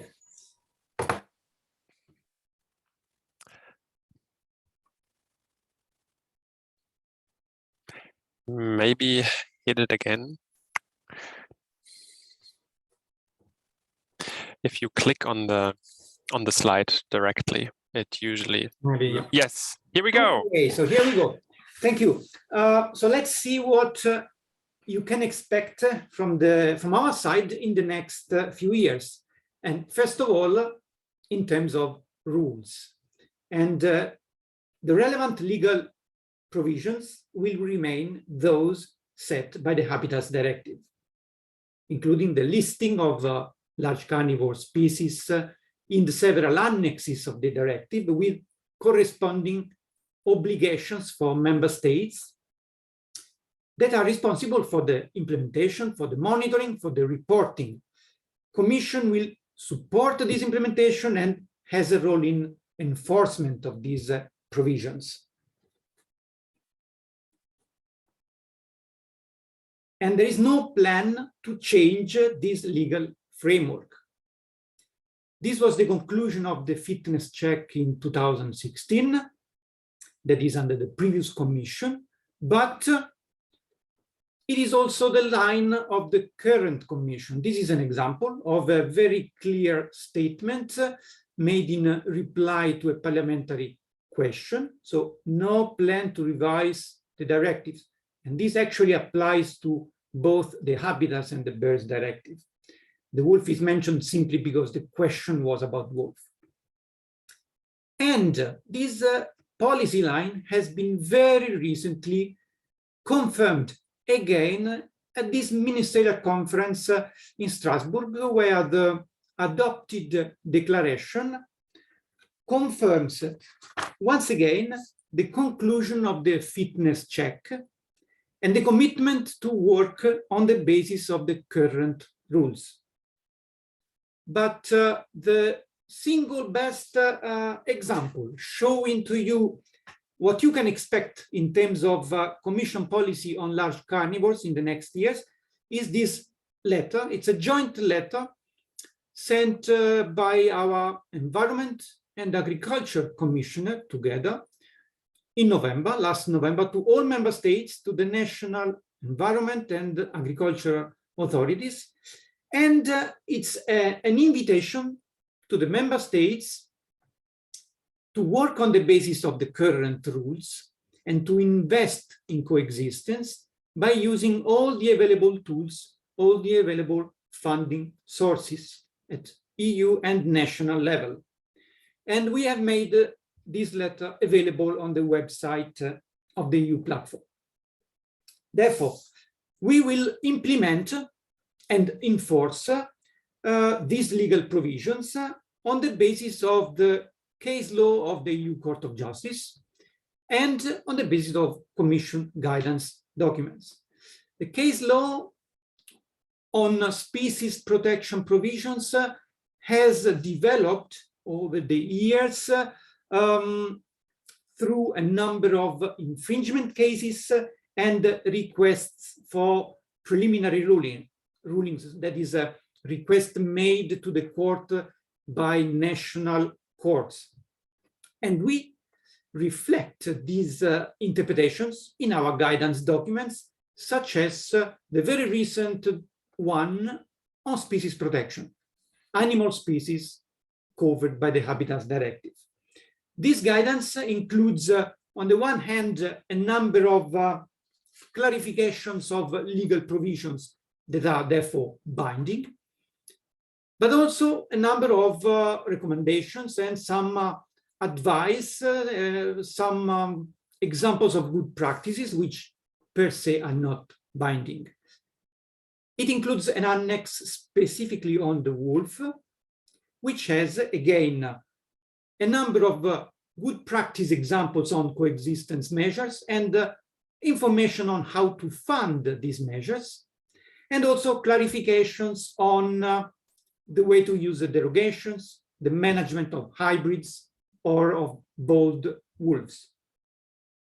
And we have also included this flow chart trying to explain the necessary steps and conditions that need to be fulfilled when adopting a derogation. So we will implement, interpret, and apply the species protection provisions in accordance with the case law, this guidance, and with the aim to contribute to the targets for 2030. And these are the targets set by the new EU biodiversity strategy. And I would like in particular to recall the target to extend the European network of protected areas in order to cover at least 30% of EU land and 30% of EU sea, of which 1/3 under strict protection, and the nature restoration target. This is a double target. On the one hand, no deterioration in conservation trends and status for all habitats and species by 2030, and an improvement for at least 30% of species and habitats. And the ongoing recovery of large carnivores can directly contribute to the non-deterioration target and to the improvement target. And large carnivores can certainly benefit from achieving the other target on extension of protected areas. By the way, on protected areas, I'm just mentioning this very recent new guidance on the criteria that member states can use to select and designate these additional protected areas. As regards the available support for large carnivores conservation and coexistence, here there are several tools that are potentially useful. I have already mentioned the guidance documents, but we also do this through bilateral exchanges with member states on a regular basis, and a number of funding instruments and other initiatives that I will now briefly recall. But before that, some general considerations on the different funding instruments. The regulations of these instruments today are much less prescriptive. They have much less details than it was the case, for example, 20 years ago. This means that if a certain action, a certain activity is not explicitly mentioned or listed in the text of the regulations, it does not mean that it is not eligible. You should look at the objectives of that fund, of that instrument. You should look if this activity has been explicitly forbidden or not, and see if it is consistent with the general principles and logic of that instrument. So there is a need for a certain creative approach on this. By the way, we are finalizing a new guidance document on financing nature protection for the new programming period under the different instruments. And this can also be useful for large carnivores. So in the future, LIFE will certainly continue to play its important role for large carnivores conservation and coexistence. So far, 138 projects have been funded. And on the website of the EU platform, we regularly provide the information and the links to ongoing LIFE projects on large carnivores. Last December, the new regulations for the Common Agricultural Policy were adopted. So now we have a clear legal basis for CAP support for the next period, starting next year until 2027. And I would like to raise the attention on Article 6, listing the 9 specific objectives of the Common Agricultural Policy. You see that 3 of these objectives are directly related to environment or climate, and biodiversity is explicitly mentioned.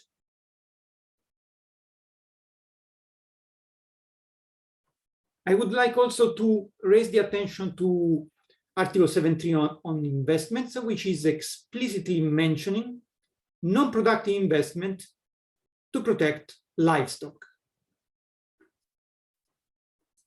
These are practical examples of actions, activities for coexistence that are all eligible and will be eligible under those types of intervention mentioned in Article 69 of the CAP regulation. And the Commission will continue to promote the use of Rural Development Fund to implement such measures. The Commission will also continue supporting the EU Stakeholders platform on coexistence, as it has been the case since 2014. And the platform has been playing an important role in providing information and in promoting such possibilities. So where are we now with the new CAP strategic plans? Almost all member states, as you can see, have submitted their draft strategic plans. The Commission has been looking at them, assessing them, and will soon start sending letters of observations to the member states. These letters will be made public by the Commission. After that, the negotiations on CAP strategic plans will continue. But I would like also to mention this instrument, the Interreg instrument, and funded by the Regional Development Fund, which is rarely associated to large carnivores, but can actually be used also for large carnivores, in particular for cross-border cooperation, which is relevant for many populations of large carnivores. And I have at least a couple of examples. So a relatively recent example between Slovenia and Croatia, Carnivora dinarica, but also an old example from Italian region Piemonte from the 90s. In the 90s, that means immediately after the return of this species of the wolf in Piemonte. They didn't wait for Commission guidance on how to use different funding instruments. They just took the initiative and did it. And that's the right approach. That's the way to do it. But another possibility to support cooperation, namely by several member states sharing the same transboundary populations, is through biogeographical process. Once again, this is not explicitly targeted to large carnivores, but certainly can also be used for this purpose, as it was the case for this initiative on bear carried out by Spain and Portugal. This is yet another example of possible source of support for cooperation among national authorities, including environmental authorities. And then I would like to mention all the purely national aids granted by member states and subject to EU competition rules on state aids. Now, these rules are currently quite favorable to support on coexistence. But these rules will expire at the end of this year and are currently under revision. By the way, there has been a public consultation which ended just 3 days ago. By the end of the year, we will have new rules which will enter into force next year. But we do not expect any major disruption or change or any surprise in relation to the treatment, the conditions for coexistence support. And that's all. This is my final slide, summarizing what you can expect from the EU in the next few years. Thank you for your attention. Thank you very much, Marco, for this very comprehensive overview on the legal backgrounds and the many, many different funding opportunities available to fund coexistence measures. Before we move on to the next presentation, there are quite a few questions here. Maybe one question. Marco, with the co-funding for nomadic shepherding, is it in principle available to all EU countries in all regions or just in conflict areas? As I said, this is an example of creative approach. Until now, we have seen several countries that support farmers, that support shepherds, to look after livestock and improve protection and decrease the vulnerability to predation. A country like France has gone even further and has included in the support the salaries of shepherds, berger et berger. Now, again, you will see no reference to this in the regulation, but it is not forbidden, and it can contribute to those objectives, and they have done it. So far, as far as I know, only France does this kind of very comprehensive package of measures to support shepherding systems through rural development, co-funded by the EU budget, because they pay for the salaries, they pay for livestock guarding dogs, for the fences, for the accommodations of shepherds in the mountains, for the water, and so on. This is the kind of approach that we should encourage. I know that it is not easy because possibilities are very, very vast, but the available resources are always more limited than the possible uses and the potential objectives. So it's not easy. Okay, thank you. So it's really up to the creativity of the member states to make use of the money available, right? And I think we'll talk about this in more detail in the panel discussion. There are a few more questions. Thank you, Marco, for this great presentation and for being with us here today. Thank you. And we will now move on to the last presentation for today. And we will hear Raphael again. Several projects in the past have formulated reasonable and justified recommendations. However, these have not always been implemented for various reasons. The project partners of the LIFE EuroLargeCarnivore project also formulated recommendations based on their experiences and knowledge. And Raphael will now present some of these with a focus on actions that are easily achievable but might potentially have the biggest impact. Raphael, the floor is yours. Thank you very much, Moritz. I'm not so sure if they are easily achievable, but we presume that they are feasible.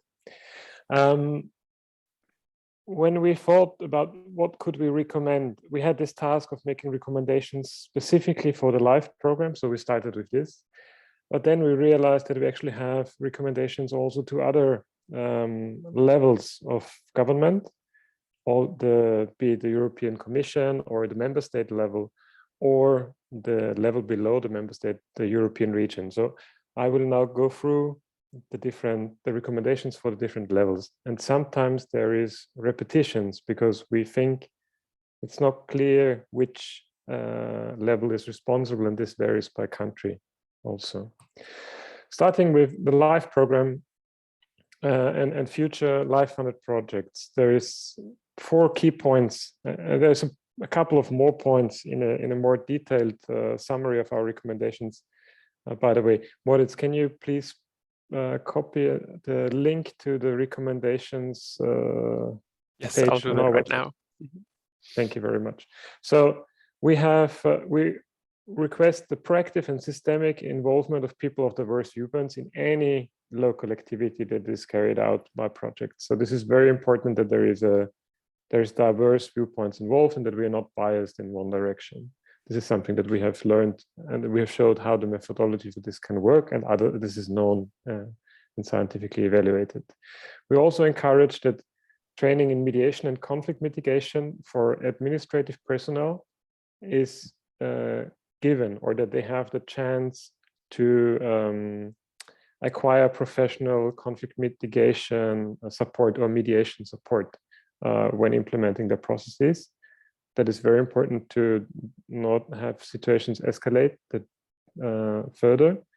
We encourage the support of pioneers, of people that are able to implement solutions locally and then can request this to be the new standard way of dealing with specific challenges related to large carnivore presence. For instance, this could refer to livestock owners that lobby for CAP funds in the national strategic plans to be actually allocated to them.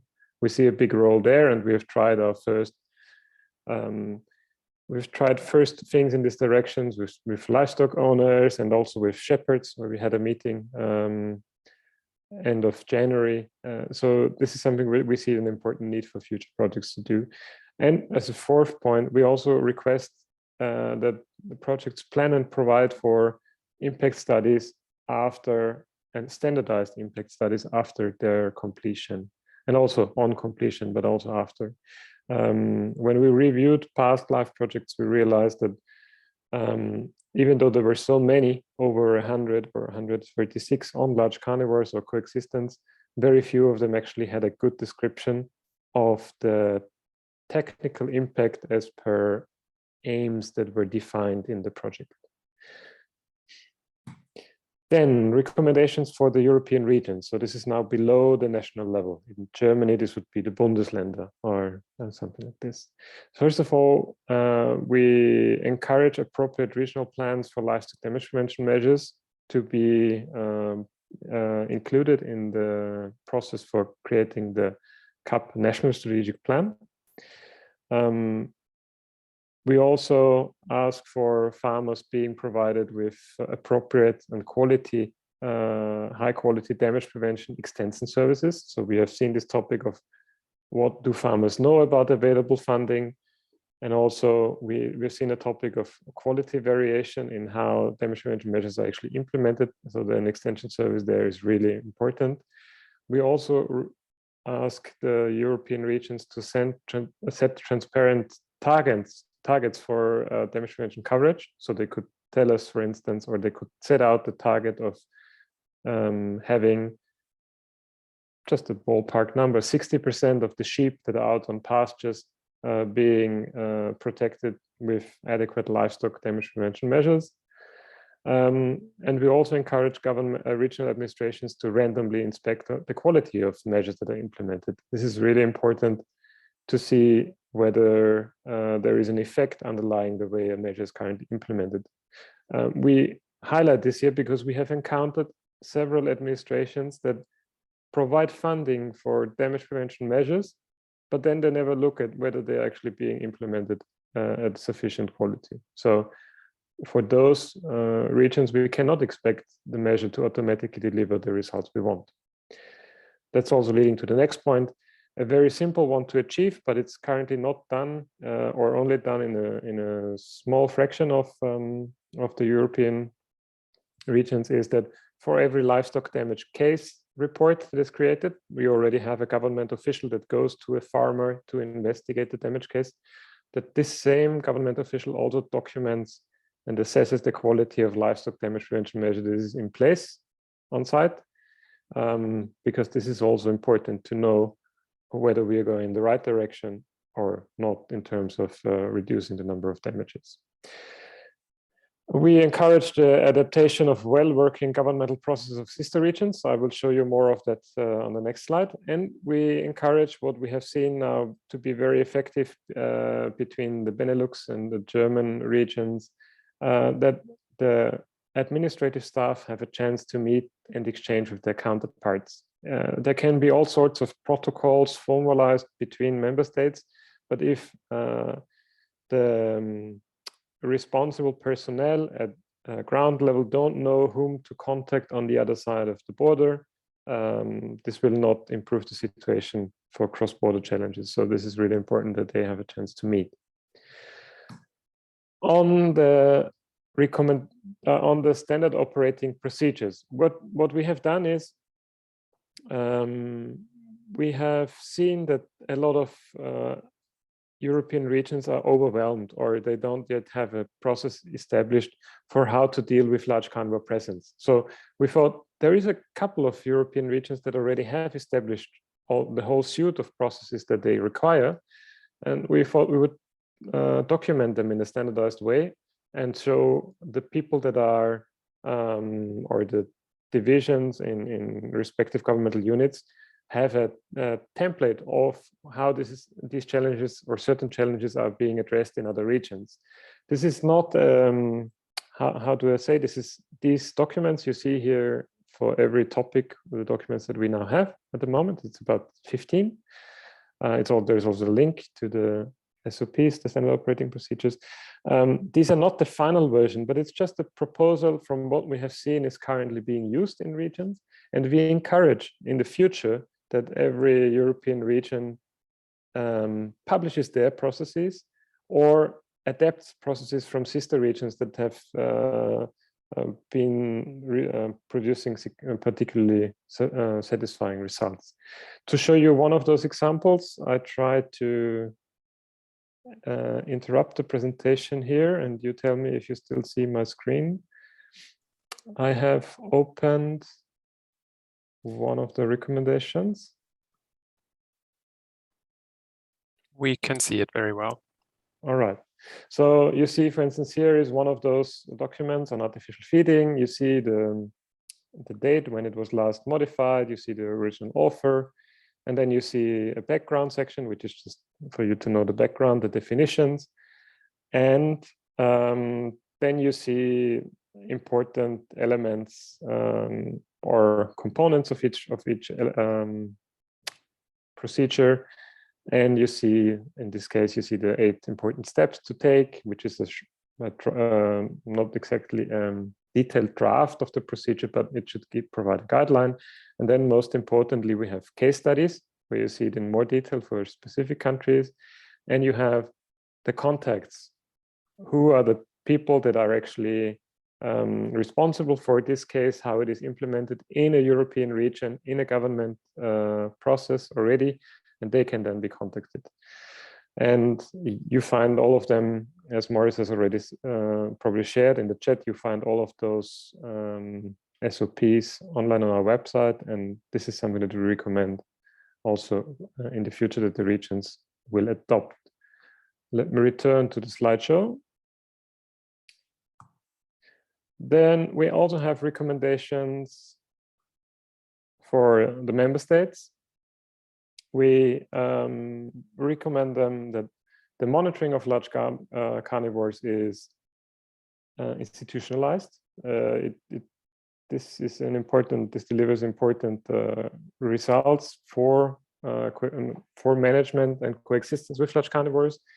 And so we recommend that there is formal endorsements of organizations that carry out the monitoring, or that the government of agencies do it themselves. We recommend, similarly to what we're seeing for Benelux and Germany, that countries start to exchange their data and start to publish it together and also coordinate their management measures. We asked them to foresee in their CAP national strategic plans adequate funding for livestock damage prevention methods, as we have seen before.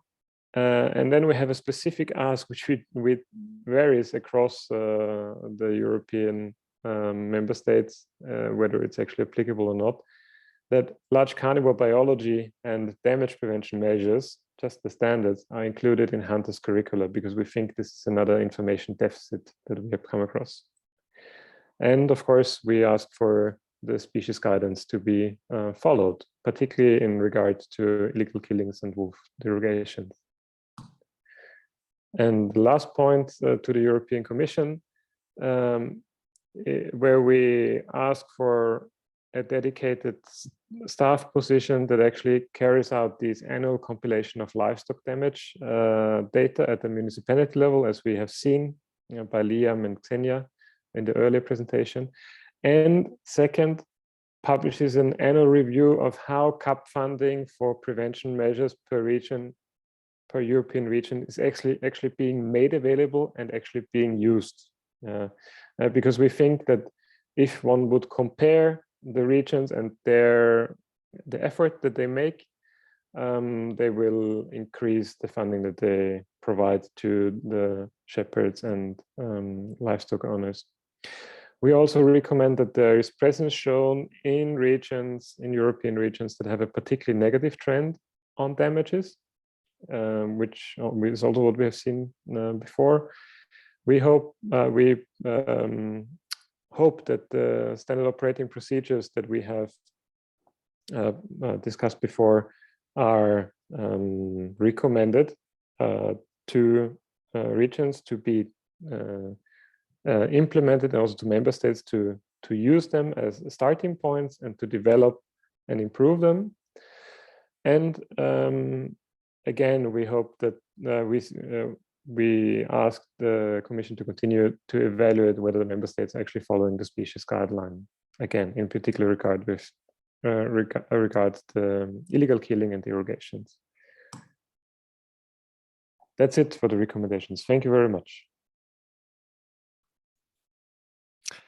Thank you, Raphael, for the recommendations, the essence of the experiences and the work that has been done over the past years. And we will now come to the last point on the agenda for today. We have heard a lot on large carnivores, on coexistence, on people living with large carnivores, on conflicts and how to solve them. And in the next 50 minutes or so, we have some time to reflect on what was said in the presentations and talk about what coexistence between humans and large carnivores could perhaps look like in the future. You have already sent in questions. We have selected some questions that I will ask to the panelists. Please continue to send some more questions if you like. But now I'm excited to introduce you to our panelists. You have already met Humberto Delgado Rosa, Director of Biodiversity from DG Environment this morning. You have met Raphael, LIFE EuroLargeCarnivores Project Manager, and you have met Xenia Wittlisbach from University of Fribourg. They will be joined now by Katrina Marsden. Katrina is Senior Manager for Biodiversity at Adelphi and co-leads the topic area of biodiversity and nature protection at Adelphi. One of her focus areas is encouraging coexistence between people and large carnivores through supporting participatory processes with stakeholders. And Katrina also has a strong interest in the influence of policy changes on high nature value farming systems. Katrina, welcome. Thank you. Then we have also with us Michal Viesik. He is a Slovakian member of the European Parliament with the European People's Party group, and he is a member of the Committee on the Environment, Public Health and Food Safety, and of the Committee on Petitions. Welcome, Michal. Thank you very much. Just some new news from me. I'm not an EPP member anymore. I'm in a Renew group right now. So yeah, there's been some significant change, but I still persist in the ENVI committee, not in the Agri committee anymore. So just to be actual. Great, thanks for clarifying. And also with us is David Scallon from Ireland. He's Secretary General of FACE, the Federation of the Associations for Hunting and Conservation in Europe, and he represents the voice of the European hunters. So, I will start with giving the opportunity to the new faces on the panel to comment a little bit on what we heard today. Katrina, I would like to start with you, if you don't mind. We heard a lot. We heard something about the EU platform of humans and on coexistence of humans and large carnivores, and you are also quite involved in that platform. There are also local platforms. We haven't heard so much about the local platforms yet today.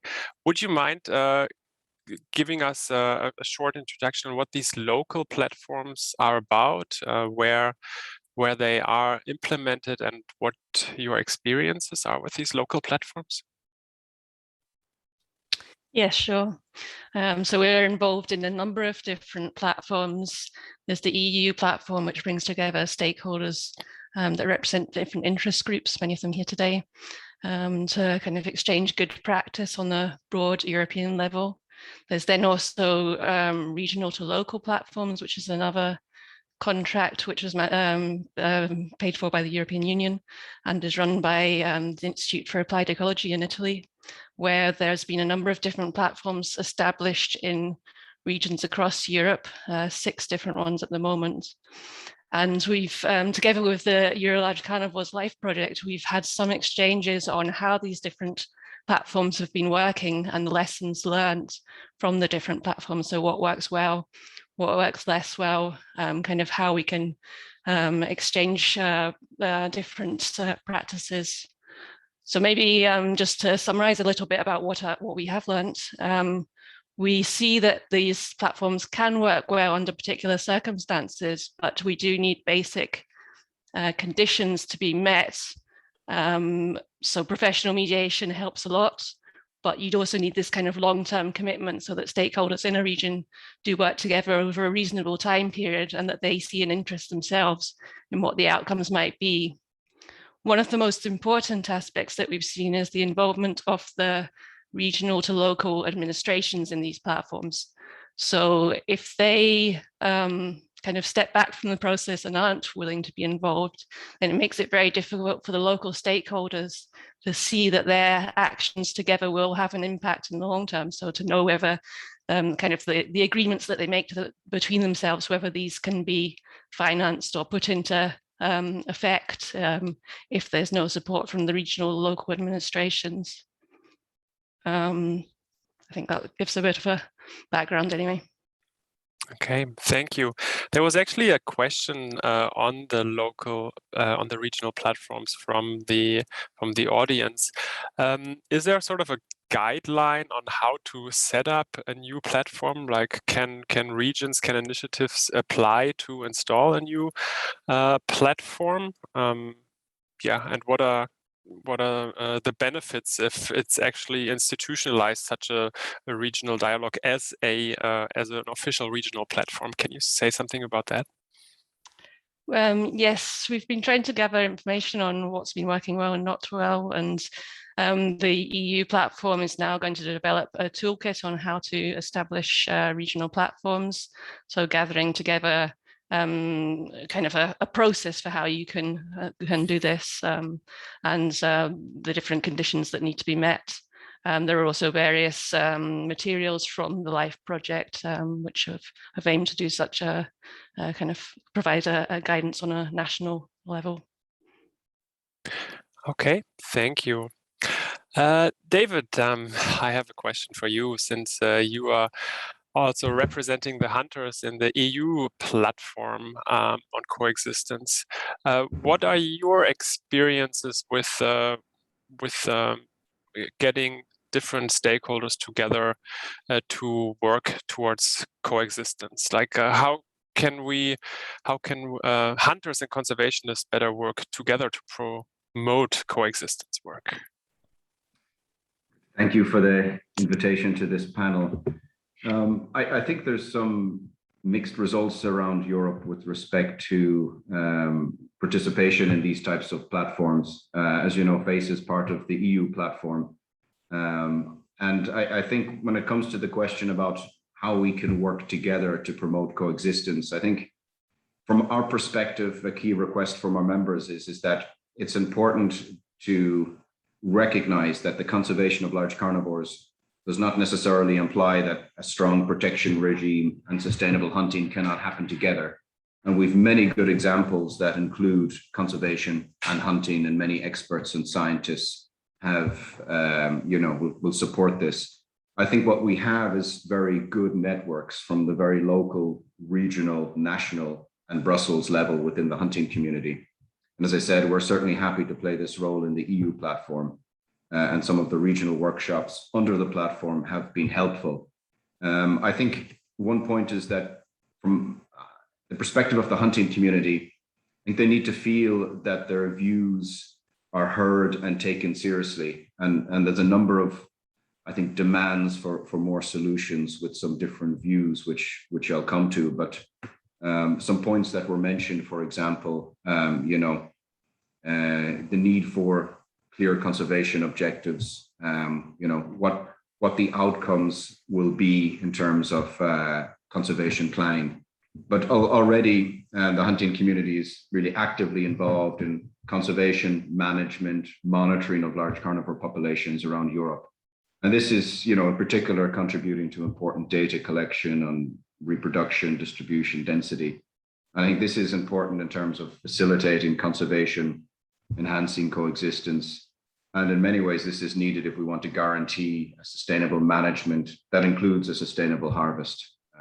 So I think in many ways, the hunting community is already cooperating and actively involved. Thank you, David, for that perspective. Michael, one of the recommendations also presented by Raphael was to proactively and systematically involve people of diverse viewpoints, for example, in such local platforms. What are your thoughts on this? How can we improve cooperation between the different interest groups that are affected by the return of large carnivores? Yeah, thank you very much. This is really a good question. And if I have to really somehow stress what was presented, these recommendations I found very valuable in general, very thorough and very, very complex in that regard. I perceive the situation really like being very complex. And the current development in Europe is not making it very much easier to really deal with it, because Martin also already mentioned that the war in Ukraine is really making things quite more complicated, and especially so when with regard with nature conservation efforts or whatever, because we see in the community or in the society a tendency to really a shift of let's say of the concern related to these issues. So we tend really to perceive the nature conservation like less important during the time of war, so to say. So this is really a bad time for for the nature conservation in general, but we have to be aware of this fact, and we have to really push even more during this time in order to achieve our goals. So when talking about large carnivores, I perceive the problem being really complex. We are virtually staying or trying to change the social setup of our society from centuries of very strong implication towards large carnivores as being something negative. This is really related to centuries of religious activities that were really directed very negatively towards wilderness, toward wild animals, toward wild beasts that were perceived like a sort of related to Satan or whatever. So I don't say that this is the actual situation in Europe, but this idea of something negative related to large carnivores is very well being implemented into the fabric of our culture ideas or cultural environment. So we always have to really, and Raphael was very much or very well pointing to the fact that even in the science we tend to perceive a wolf as or large carnivores as something negative, and we have tendency to evaluate the negative impacts of the large carnivores at really like neglecting the positive ones. So this setup is really the problem of its own. I really think that the situation where the conflicts are really managed by discussion and by peer-to-peer experiences and involvement of experts and stakeholders that are really the let's say the bearers of the positive approach and the winners, so to say, is really the key for the further improvement of the situation. But then back, I really have to maybe reflect the tendencies that I see within the parliament, which is also a sort of a forum, an important forum that will have to really decide on some critical issues. I see that especially from the Agri Committee, there is a tendency really to target these issues of large carnivores very actively and in a very different way that we would really like to see. So and especially right now, again, I have to come back to the situation with war in Ukraine. We have seen tendencies to really somehow reopen already settled issues and start to really come back to the ideas like not paying so much attention to biodiversity, not paying so much attention to protection of large carnivores, but really to focus on intensification of farming production and all that stuff, which really to me doesn't seem to be based on facts or on a real need, but rather sort of an opportunism and populism as well. So this is really the time where we need to concentrate on new problems emerging from the current situation, and to stick to these ideas that even when we are dealing with such problematic issues like the war is, we really have to also not neglect all the problems that we have been dealing with for decades, because these problems will not disappear because we have another problems, but they will really like accumulate. So yeah. That's my idea about the whole issue. I'm very thankful for this project because it provides a lot of solutions and a lot of facts and a lot of background, and this really gives me the hope that the problem with large carnivores and especially in those areas where the large carnivores were absent for decades and now are returning back will be solved like progressively, and it will be a win-win situation for the wildlife and for the people involved. Thank you, Michal. So I guess for the conflicts and for getting stakeholders together, it's really important that there is mediation and moderation. The project has done some efforts to to get mediators together, and there has been a lessons learned meeting on what works well and what doesn't work so well with this mediation processes. Raphael and Katrina, do you know if it's planned, this is a question from the audience, to sustain a mediators network across Europe to continue to exchange lessons learned on what works well and what doesn't work so well in mediating such conflicts? Raphael, do you want to go first, and then Katrina? Yeah, we know that there is an effort of those 15 people that we have brought together in Salzburg last year. They are trying to apply for an Erasmus Plus program to continue to work together as a mediators network. But I don't know now if they have succeeded in obtaining this or if they have already applied. I know it's in preparation. Okay, thanks. Katrina, any thoughts on this? I don't think there's too much more to add, but just to say that there's probably a very different range of different skills needed for the types of platforms that we're talking about. So we've got the kind of very conflict-based platforms, and where there's kind of conflict mediation needed. And then there's also platforms on the other types of levels, like collaboration between different member states or collaboration between higher level stakeholders, where we have a different type of organization behind the platform work. Okay, thank you. Let's move to a bit of a different topic. So we heard from Liam and Xenia today, who suggested how to measure coexistence.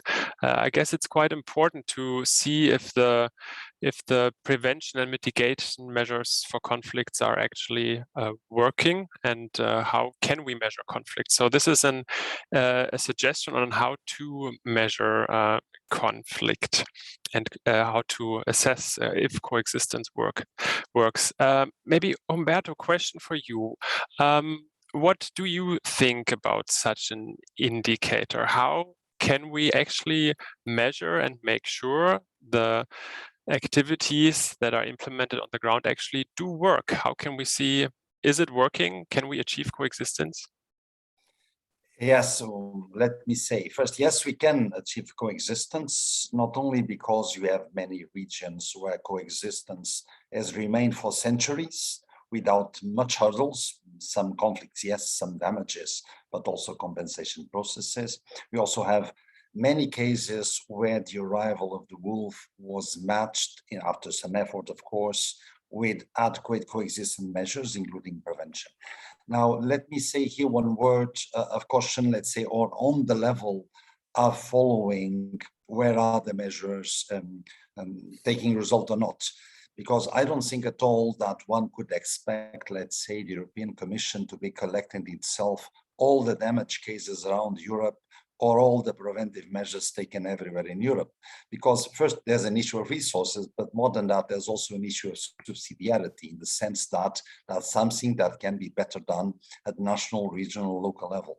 This does mean, of course, that we do not pay all the attention to the standardized operations that do work, the measures that do work. And indeed, we as Commission have with the member states in our bilateral exchanges, what we call the nature dialogues. We often also address the wolf and large carnivore management and so forth, and we steer them towards using the tools that do exist. For instance, the biogeographical process in Natura 2000 that is a tool for dialogue, or what we call the TAIEX peer-to-peer mechanism for such. But I do think that the EU large carnivores platform, which is not Commission-led, nor is it an expert group, is done by the stakeholders we do support. We are kindly invited to co-share. Of course, I think the large carnivores platform, having collected already a lot of information that is easily accessible, helps a lot. And I also consider that it has rightly understood that it's not enough to have activity in meetings in Brussels and that it's much better to bring these meetings and the platforms to regional level where the conflicts are. So finally, also, I've read in your recommendations this issue of presence in the regions. I can tell you that we, including myself and my colleagues, we have had quite many missions related to wolf and damages in many places in Europe, from Spain to Finland and elsewhere. Now, of course, again, it's the present as such must be taken with these dialogue platforms and involving the national authorities for it to be successful. If you allow me, I would like to pick on something very important that Michal said, which is this issue, yes, when the bombs are hitting, no one really is thinking about nature. But when we think of wider security risks, be it for energy, food, and dependencies we have, then if you look at it, you will conclude that you do need the farm to fork approach, the biodiversity strategy approach, and indeed the services that nature provides for us to be less dependent on chemical fertilizers that require fossil fuels to be done, on chemical pesticides that can be replaced by other alternatives, or on land-link fallow and landscape features that are needed to ensure agricultural productivity in the long run. So there's the very short term when you may need to be even more unsustainable to face a crisis, but the real crisis require reinforcing nature and not the contrary. Thank you, Umberto, for these thoughts. Getting back to the indicator, though, Xenia, I have two questions to you. Your results sparked a lot of interest in the chat and in the question and answers. You said that the damages cannot be explained by the size of wolf populations, if I understood correctly. What kind of data do you think is needed to be collected to better understand in the future why damages actually happen?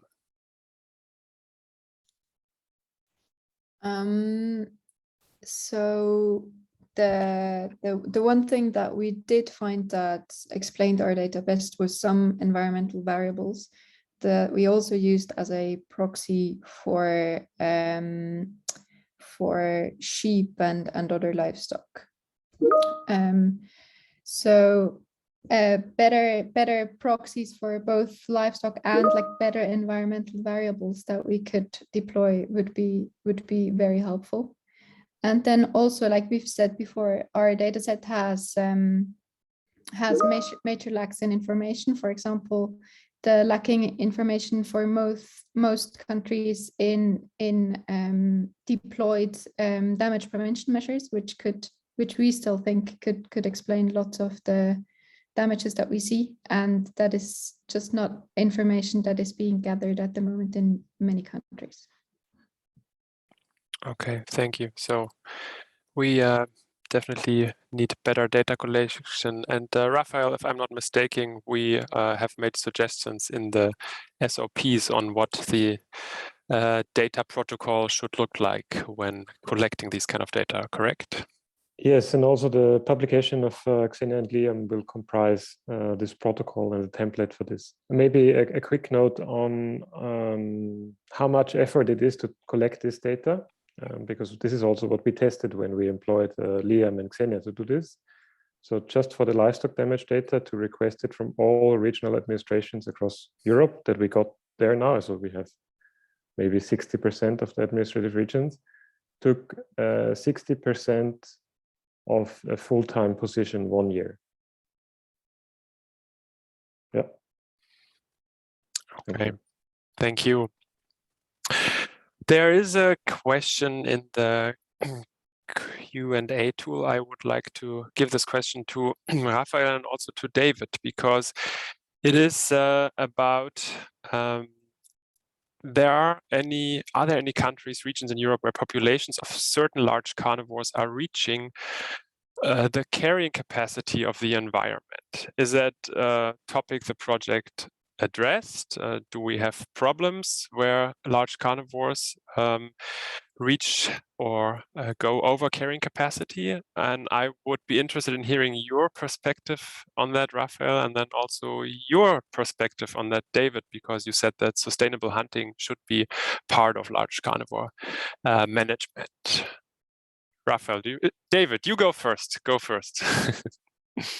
Okay. I mean, from the perspective of the hunting communities, I think many of you are aware of the main conflicts that relate from impacts on game populations, from high densities or loss of valuable. Excuse me, David, your audio is a bit breaking up. Can you check that your headphone is inserted all the way? It seems like there's a little.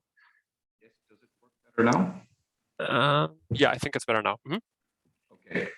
I think most know the main conflicts from the perspective of the hunting community. They range from impact on game populations from high carnivore densities or loss of valuable hunting dogs, or from being excluded from decision-making after years of successful management. So I can agree with that point from Umberto, the good dialogue is needed. We are interested in this question, and we recently surveyed our members, so Europe's national hunting associations, and the hunting community is predicting increasing large carnivore conflicts. Now, going back to your question about this concern about whether social tolerance has been reached, I think it has in many parts of Europe. It's important to put this in the context of the local level. So you have, for example, in Slovenia, you have very high densities of brown bear at that local level. So I think it's an important question. I mean, our view on this is that although we have numerous well-documented examples of good coexistence and conservation success, there is a real strong thinking within our membership that where you have large carnivore populations increasing, at the same time, there's calls for increased protection. And it's in some ways seen as being illogical by many of our members. Now, I want to make it clear that we want to see the conservation of large carnivores, and we believe this is compatible with some levels of management. But to really reduce some of these conflicts, we're going to need a more active and flexible management approach at this local and regional level to ensure this long-term coexistence with large carnivores in a way that promotes social acceptance, successful coexistence with those stakeholders that are most closest to large carnivores. And I think as well, it's useful to highlight that, many scientists have showed that the limiting factor to successful coexistence with large carnivores in Europe is not habitat availability, but it is really about factors such as human acceptance and favorable policies. So, I mean, from our perspective, some changes would be needed to try to solve this issue of where social acceptance has been reached, or where social acceptance or social tolerance is now even decreasing in some areas. So I hope that answers the question from the face perspective. Thank you, David. Definitely. Raphael, your thoughts on this? Yeah, so for me, carrying capacity would refer to a biological definition, which I don't think is applicable or is not really the question here. David has reframed it as social acceptance. My biggest worry about using a term like spatially explicit social acceptance is that it's impossible to measure. We have seen this, we have big challenges to measure impact of this project, for instance, and we have deployed some resources to it. So I would doubt that it's quite practical to make some decision based on social tolerance to large carnivores. However, I do think we have seen, or I would like to refer to two examples. One in Slovakia, where we have seen a significant increase of staffing of the rapid response teams to for bear incidents. I think they went from 6 to 70, something like this, from 6 staff to 70, or more or less the range. Miha, please correct me if it's totally off. But the important topic there was that once one moved away from hunters being responsible and taking decisions themselves towards government taking its responsibility and establishing processes to implement it. This means a lot of overhead to government, and it means a lot of capacity that needs to be built. And now, if I have understood it correct, there is a tendency in certain incidents that, or always, that the rapid response teams try to involve the local hunters when they deploy or when they address specific situations. So it's actually going back to governmental oversight, because before there was information lacking, probably. Now there is governmental oversight, and it goes back to involving the local hunters. So that's one tendency that there is, which I would refer to as important. If one can ensure the transparency in the process, then certainly the involvement of local actors is very possible. The second is about the velocity of reaction. I think, yes, Robin Rigg would like to tell me that, so if I'm completely wrong on the information in Slovakia that there is no bear response teams, then this is wrong information I've received. Maybe Michal, can you provide us with information on what the situation is on the bear rapid response teams in Slovakia? Michal, please go ahead if you have some information about that. Okay, I will try, because my information is not complete also, but yeah, the increase in numbers is true, but it's not that big. I think that the real situation was from 3 members, which was really not working at all, to around 16 members or so, and I hope there are plans to really increase this number and the effectivity of the action group, because it is really very much needed to be present in the hotspots of the conflict, so to say. And right now the capacity of the team is still not effective enough in order to say but the situation is even more complex and problematic, because the willingness of the hunters to cooperate with this team is very low. In fact, because of the situation, specific situation in Slovakia, really, the setup of the hunters is really very reluctant to strict protection of these large carnivores in general. So we perceive a lot of let's say disobedience regarding the rules. A lot of, I would say, we also see a lot of poaching in the field, which only occasionally is really solved by the police or by any sort of officers.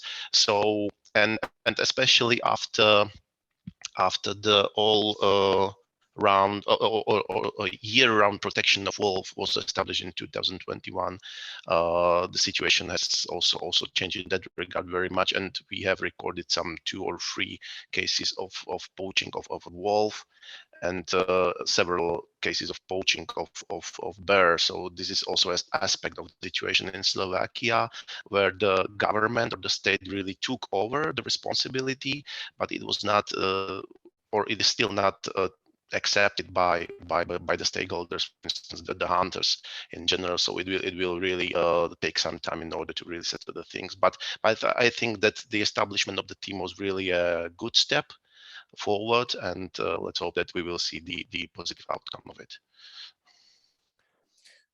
Thank you very much, Michal. So sorry, Robin, for the incorrect number. My memory with so many countries and so many partners is not always the best. The tendency here is what counts. And what I was referring to is this fact that a government tries to control a situation that has not been transparent enough before, and the challenges it faces with staffing and everything that we have talked about before.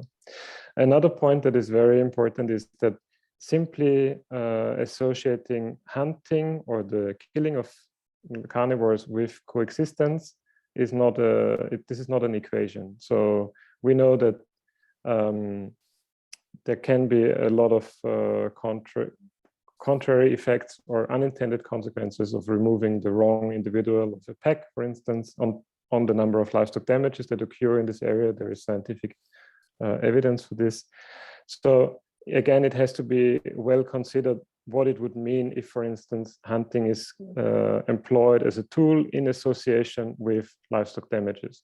There we have had this, there is another, I hope we have colleagues from Switzerland in the call, because I have another example where I don't know the exact numbers, but I only know the tendency, which is in Switzerland, in those cantons where you have special units for rapid response to livestock, or special units for rapid response to whatever wildlife is basically doing, where there has been a request of providing the local staff of these special units with the authority to make a decision to remove a transient wolf individual that passes through and causes a lot of damages, because they've realized that transient wolves, so individual specimens that pass through an area that have not settled, cause a lot of damage compared over a pack that is established. And they have faced a lot of challenges with doing this in a timely manner, because getting the approval for removing a wolf would take several days, and this would make it impossible almost to find this individual which is leaving the area. So that's another case where it's very important that the government process is actually possibly to be implemented, and that there is evidence for the value of removing these specific individuals that are now in discussion. But that's my comment to this question. Thank you. Thank you. One more topic I would like to touch is we heard that a lot of funding programs are available for coexistence measures. We also heard that emotions cannot be solved with money, but definitely money is very important. And we got a good overview by Marco on the different EU funding opportunities that are available. So I would like to understand a little bit better why you think not all member states actually make use of the money. For instance, in Germany, here we hear from local governments, they say if they use the CAP money for coexistence measures, they don't have enough money for other measures. Or they say it's a lot of bureaucracy involved with retrieving the funds. Maybe Katrina, can I ask you first? I think you have a good overview, and you also actually made a study, a review on the uptake of CAP money a while ago. What is your impression? Why is the money that is available not used by the member states? Yes, as the EU platform, we reviewed the CAP funding use in the previous funding period, and currently we're looking at the CAP strategic plans that are all being published to see how member states are proposing to use funds in the new funding period. I think you can kind of group member states into different categories. France is the one who has a really kind of complete use of rural development funds for all aspects of coexistence. We then have some member states which kind of use a mixture of national financing and CAP financing, and those include some very good examples where there's a lot of advice attached, which I would say is very important to success. And then we have other member states who choose to make no use of CAP funding. And this can be partially because they face difficulties with the kind of bureaucratic approach to it, but there is a lot of flexibility given to member states, as Marco highlighted. So you can design measures in a range of different ways, which can be more or less bureaucratic. I think the flexibility is there, and it's not the main problem. One of the other big issues, however, is the kind of stakeholder viewpoints on CAP financing. So CAP is often regarded as money that's to be used for agriculture, and there are certain stakeholder groups that are not happy with the idea of these funds being dedicated to what they consider wildlife management. So there are some countries where it's just politically difficult to use this funding source, and so member states will choose instead to use regional or national funds for these purposes, or not support it at all. Okay, thank you. Michal, do you know what's the situation in Slovakia about that? What are your views on that? Oh yes, okay, Slovakia again, but also from the perspective of the European Parliament, I think that Katrina is really going to the point that most of the stakeholders and most of the decision makers are not simply used to think about the CAP money as money dedicated to something else, that agriculture. So the most simple way to get to the money is to have a field and get the direct payments. So if you are really going to think about the ideas that you should somehow prevent damage of your livestock using the same money, you are well, reposing it, so to say. And I heard from my colleagues in the parliament many times that, okay, we can make these measurements or these measures, but give us extra money because the other money we have to use on agriculture. So this is the basic setup, which is very problematic. And in Slovakia, the situation was very same for a long time. Now I have to say that there is an improvement with the current government, especially the Ministry of Environment, really doing a lot for protecting of the wolves. Also, the Ministry of Agriculture that is responsible for the spending of the CAP money is making a lot of adjustments. So I think that the tendency is quite positive in Slovakia right now, but it again depends on the current political situation. After a change that might occur in 2 years, who knows what the scenario will be. So yeah, the situation is not established at all, and it really needs a proactive approach from stakeholders, and especially those who really are focusing on the protection of large carnivores really have to be present and persistent. Okay. Thank you, Michal. Time is running. I have 2 more questions. One to Raphael. Raphael, if you were to design another LIFE project on large carnivores, what would it look like? What are your lessons learned from this project, and what would be the main focus on a future large carnivore project?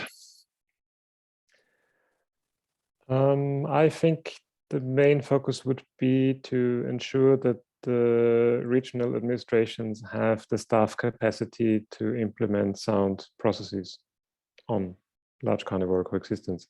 Similar to what Robin here mentioned, again in Slovakia, that it's perceived that stakeholders were not involved in the process. I guess that in many cases it's being tried to involve stakeholders, and there is an obligation to do so. But then it is not this information is not arriving, or is not perceived as such. So I guess the biggest topic would be to really make sure the regional administrations, and maybe only focus on a maximum of 5 to 10 regions where you work with a mandate of the regional administrations to get the processes up to scratch. Yeah. Okay, thank you. And one last question to Umberto. If we sit here together again in 10 years from now, do you think we'll still be discussing the same challenges, or will we have moved on?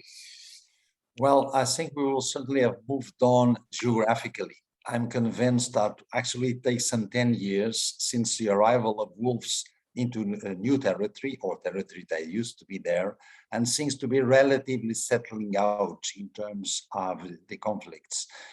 Actually, this issue of the, if I can comment on the carrying capacity, there's an important distinction that Raphael has done. One issue is the ecological carrying capacity, and their wolves are not flies, nor fish or ungulates, and through behavior they ensure that there's never more wolves than the environment can carry on, because the alpha males force the other males to move around and get their own packs.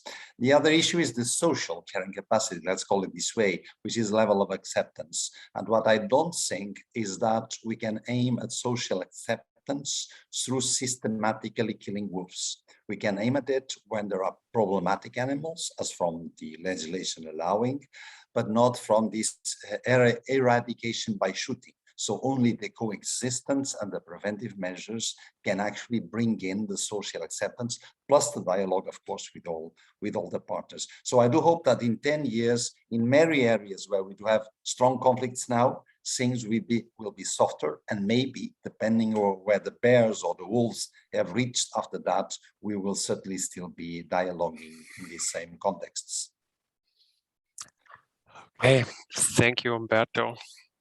I would like to close the debate now and thank you all, thank the panelists for making the time to be here with us and for sharing your perspectives and experiences. Today we did not only hear what the EuroLargeCarnivores project was all about, but I think we heard a lot of the challenges involved with the presence of large carnivores, but also about the chances and benefits and about many different initiatives that want to help improve coexistence between humans and wildlife.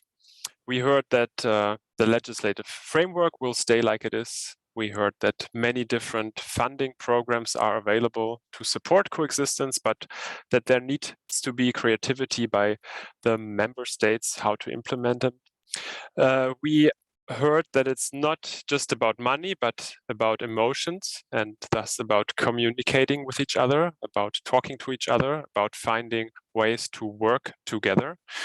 For example, through local platforms that can help to facilitate dialogue between stakeholders, but they need a long-term perspective. We heard much more. As I mentioned in the beginning, today we had an audience representing 28 different countries, and we had speakers from 10 different countries.